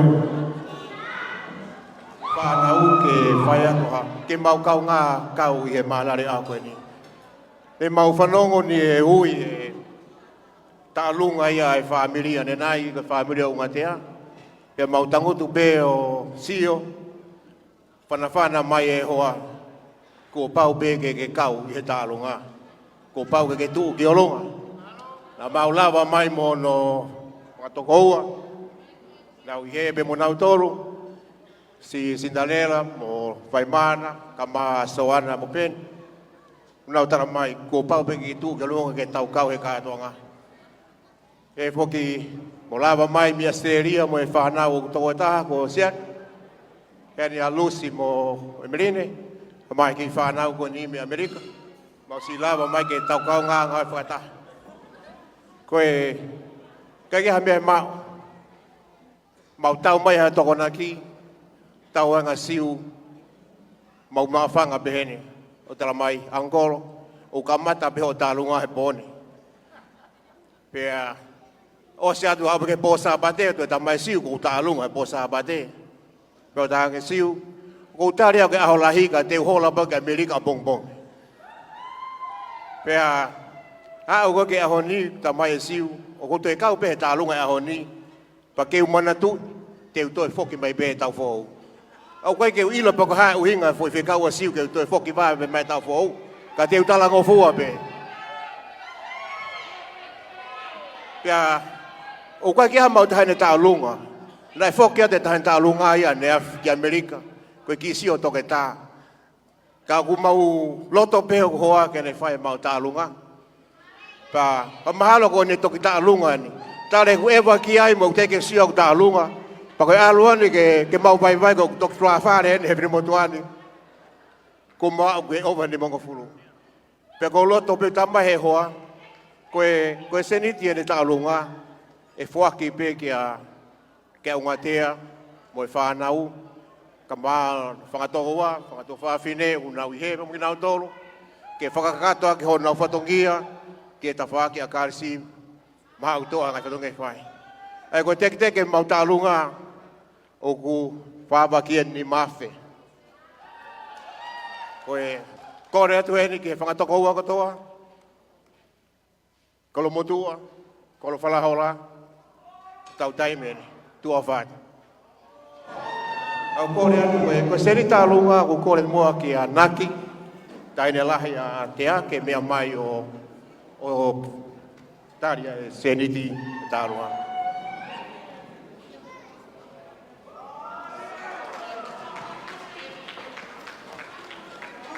Malawi.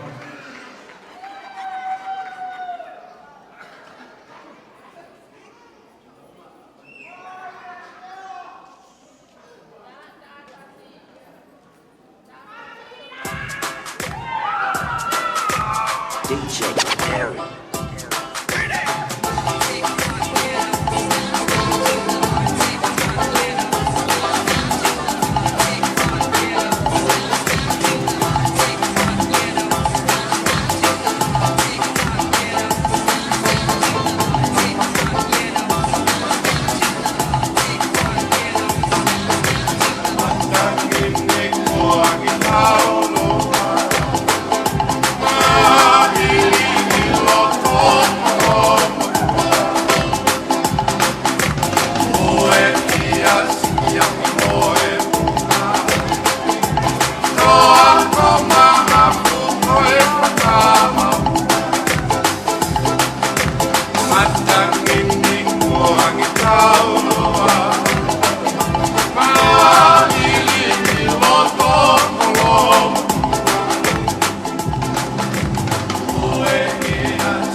Filipe, kata ki o lava mai mua mau atu e ki luku e kau ngā ue. Ho kau ngā ue. Ki mua e pia whakahoko e nau ki fo i tau o lunga ke whakahongai. Mo whakailongai aki. Aho mau i ngani. Kore ki he kau ngā ue ko ia kau ngā ue o Filipe. ke mo teu mai ke whakao ko mo ki ngā whakalipe ka te whakamare ko ate wangalipe ha mea utokanga ki ai.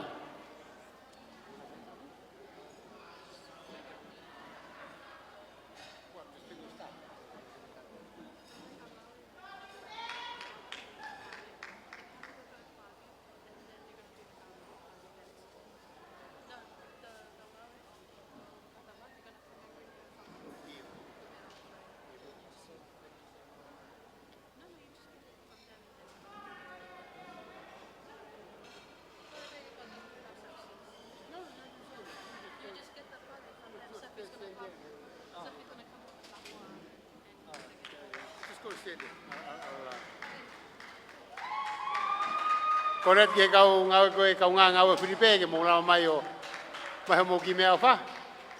Kana ke pas pasi mai kau ngau Filipe. Malo e ofa, malo e manat, profeta.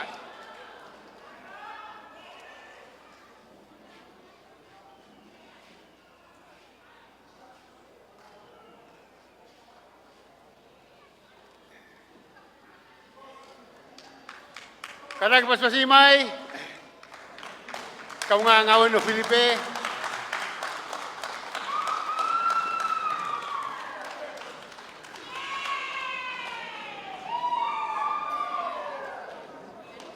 DJ, tu ai me pe ko play fair blue ko kau tamai ni una ulan blue ben auto.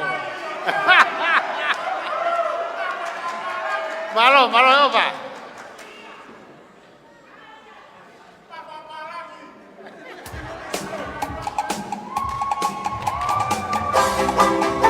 Yep.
Ange koe ko ulave koe maulen fuk me mot. Pe koe ngahi ua ni koe ngahi ua whakaparang. Ka ku toki whatonga i hake.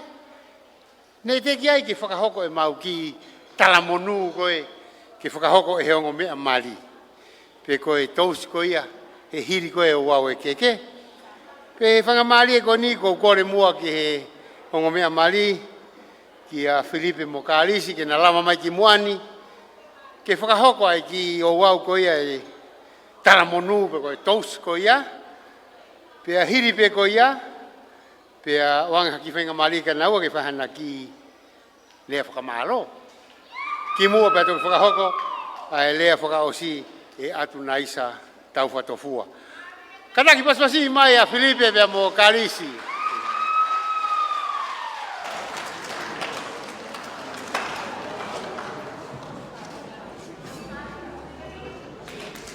Hi everyone. Sorry I can't say it in Tongan. I'm still learning.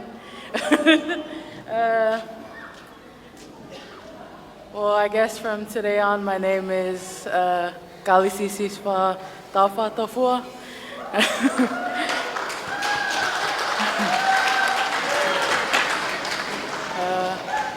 I'm really happy to see everyone here.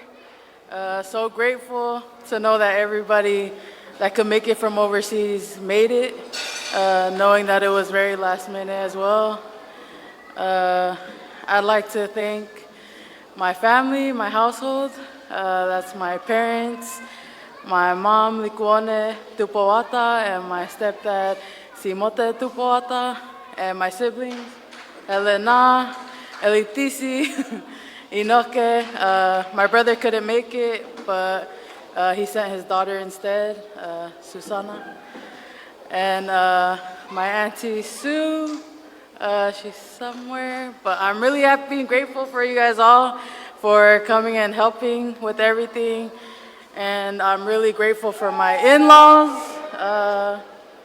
They've been very welcoming. They've done a lot.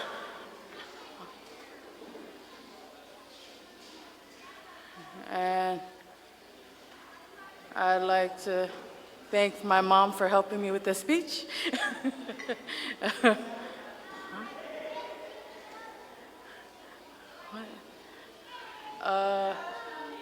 And I'm getting there. Let me finish. And my Fanaika side, I'm really grateful that you guys came through. Niutoni, thank you for coming last minute, even though you were just here. I'm really grateful that you made it. Wailahi, everyone in Niutoa. I just like to thank all of you guys, especially my in-laws family, everyone that made it today. I'm glad to see all your beautiful faces. And I'll pass it on to my husband, Filipe Tony. I'll take this up. Sorry. I'll take this opportunity to thank everybody for making it out today to our big day. Sorry, I'm really awkward with these things. I'm not quite used to this. But, sorry. Yeah, I just want to say thank you to my new in-laws for all that you've done, everything you helped us through planning this wedding and just helping us live our, settle in with our new life. And I also thank my workers for all the help they've done, and my family as well. Thank you all for coming out today. Greatly appreciate everything you've done. Yeah, thank you all for coming. Malo, ofatu.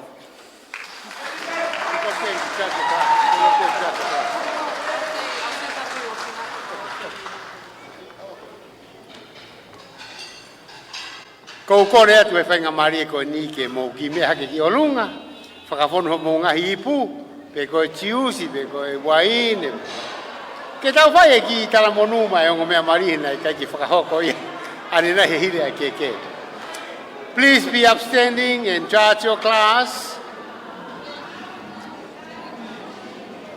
I'd like to propose a toast.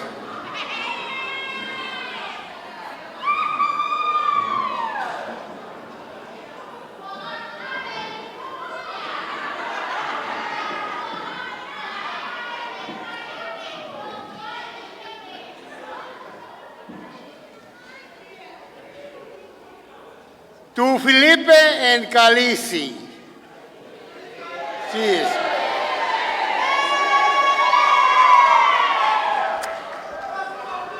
DJ, ai maki foi fácil que ave aqui na aqui no.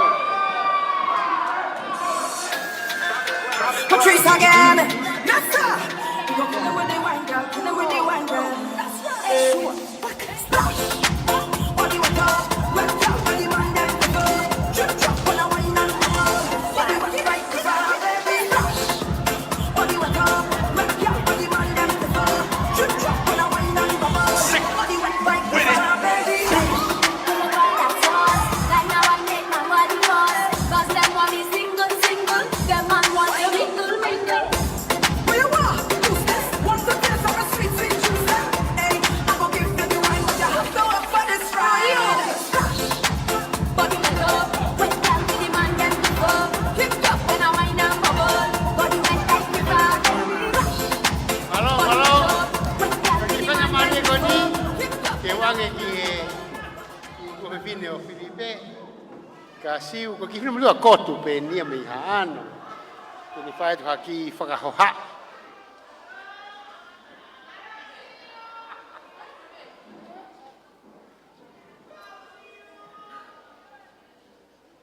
Hi everyone.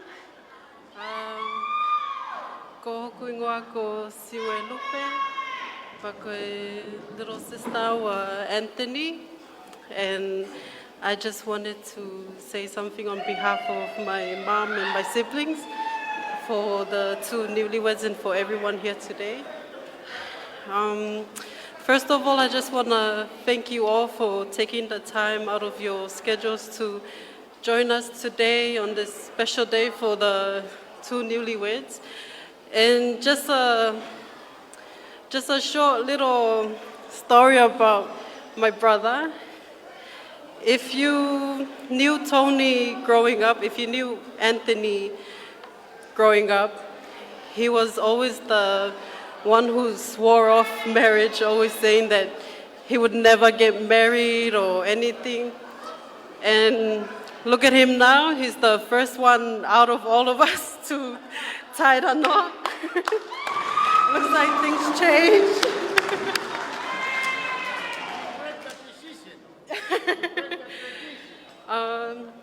Fa, we're so happy to welcome you to our family on behalf of our mom and all the siblings. We honestly appreciate everything you do. Thank you for loving and accepting our brother. And please always remember, like when we talked before today, no returns. But all in all, as it is a happy day for us, there's still someone quite special missing today, and that's our dad. And I know if he was here today, Filipe, he would be so proud of you.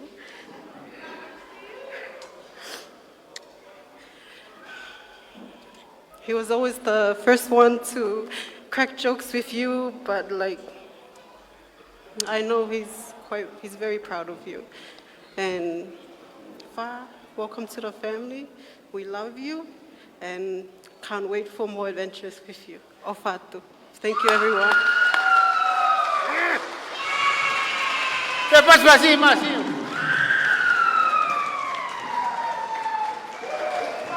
Koe hingoa poko si ui he mautu whakamotu. Me i kotu moha anō, koe fu hingoa lahi ia. Kau tau whawhitai mo whakamalo. Ia, tau wau magi he tāmui e tau ki kātua ngani. Te hange koe lau e kau paparangi. Koe mea rei ko tō peku pau ke os. Every good things must come to an end. Tau whawhitai mo whakamalo, tau whakamoni ahoni, whakamalo atu mo ulava mai, ki tau kau whakataha. Ka hi whainga maari e ko ni, te utu wange, ki atu naisa. Taufatofua, ke ne whakahoko atu a lea whakamalo, o e ahoni. Malo.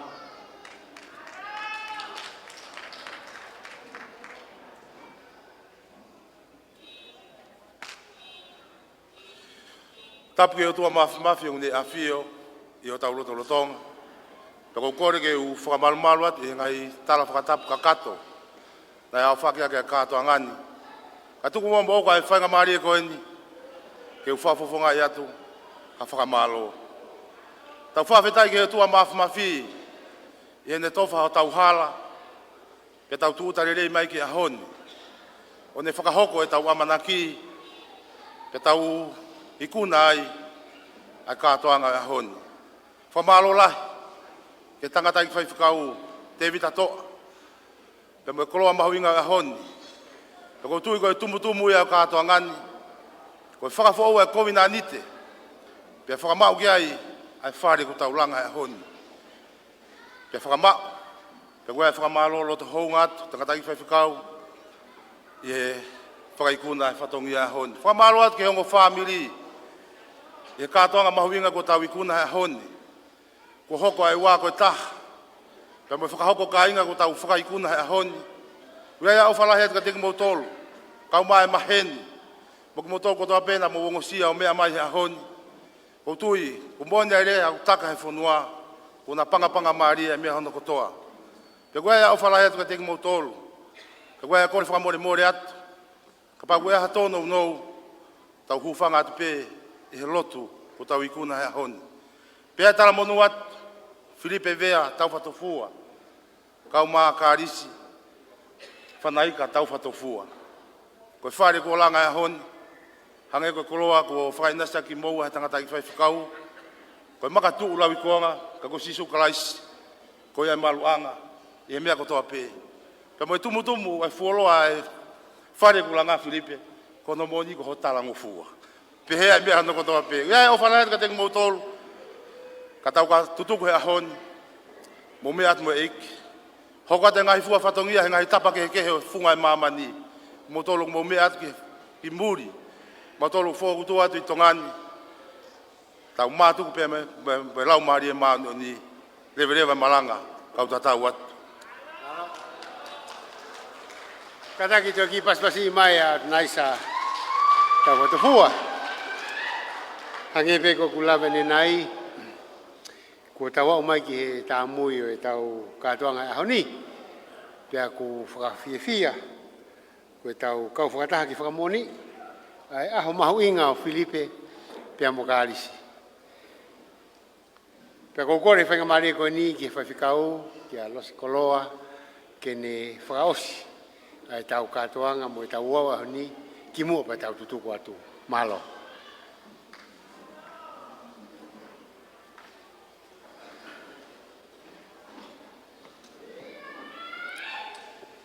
Tulo watu, tau hiva pehe himi ko e ni ke whamau opo atu. Ai katoanga maalare ahoni. Tau kau ke whakama loi. Ai tamai alola mali.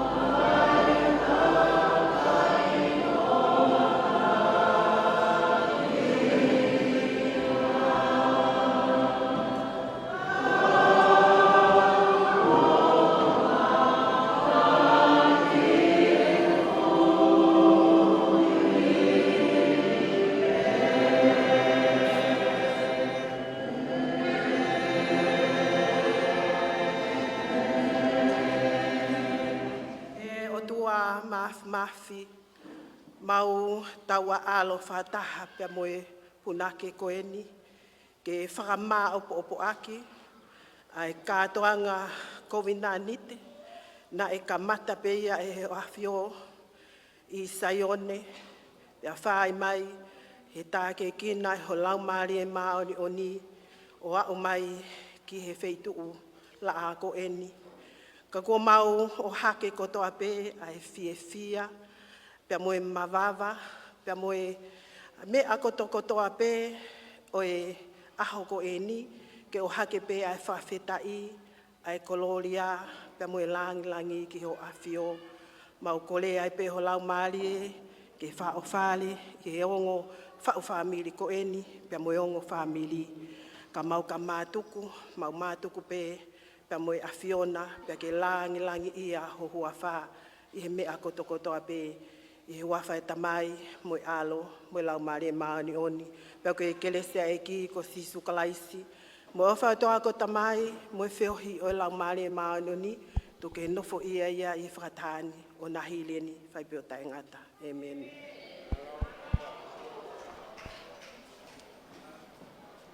Pia. Whaifikau, ko e lawa ia e tau katoanga honi, tala monua tu ki a Filipe pia mo Kalisi, i hala whanonga e Moimoi, ko e whamiri Apifo'ou. TJ, ai mabeki fo i whasi ke tau ia ki e matanga, ki mua nau whoki atu, malo. Pia, kone kakato ia, tau kua kalama kehe koe a huan. Ai a koe pokama ka hua ilo hoa tā. Ai whau whamiri Apifo'ou, o Anthony, Filipe, Taufatofua, pe hoki a Kalisi, Katarina Sisfa. Ai ne kamata mai a neuhu, pia me he wharatenturi, me Sayona, pia ne te whaasi mai ki hoa tāni, i he holo koia o e se sofere kakala, pia me Apifo'ou. Ka koe whakakato e whatongia, unga koe no kātonga e pokana whawhiwhia i koe a hokosia koe a aho whakawhamiri Apifo'ou koe a ahoni. Pea me he holo se sofara kakara me Apifo'ou, pea ne pete makota tau atu. Pea kei whamanata i pe ki makotoro koe ne whaipatongia e poni, e waa whai tā, o taki mai ai a aripate kisina i heno whatataha e programa, e whai tā o ke ai a webstar Chinia, rea, na me whaki ki a Pita Takapua, pia ta whake o tio, taki mai a revu, pe whakate au sake, pe whakau isata na tohi, ka mo mea o whatu.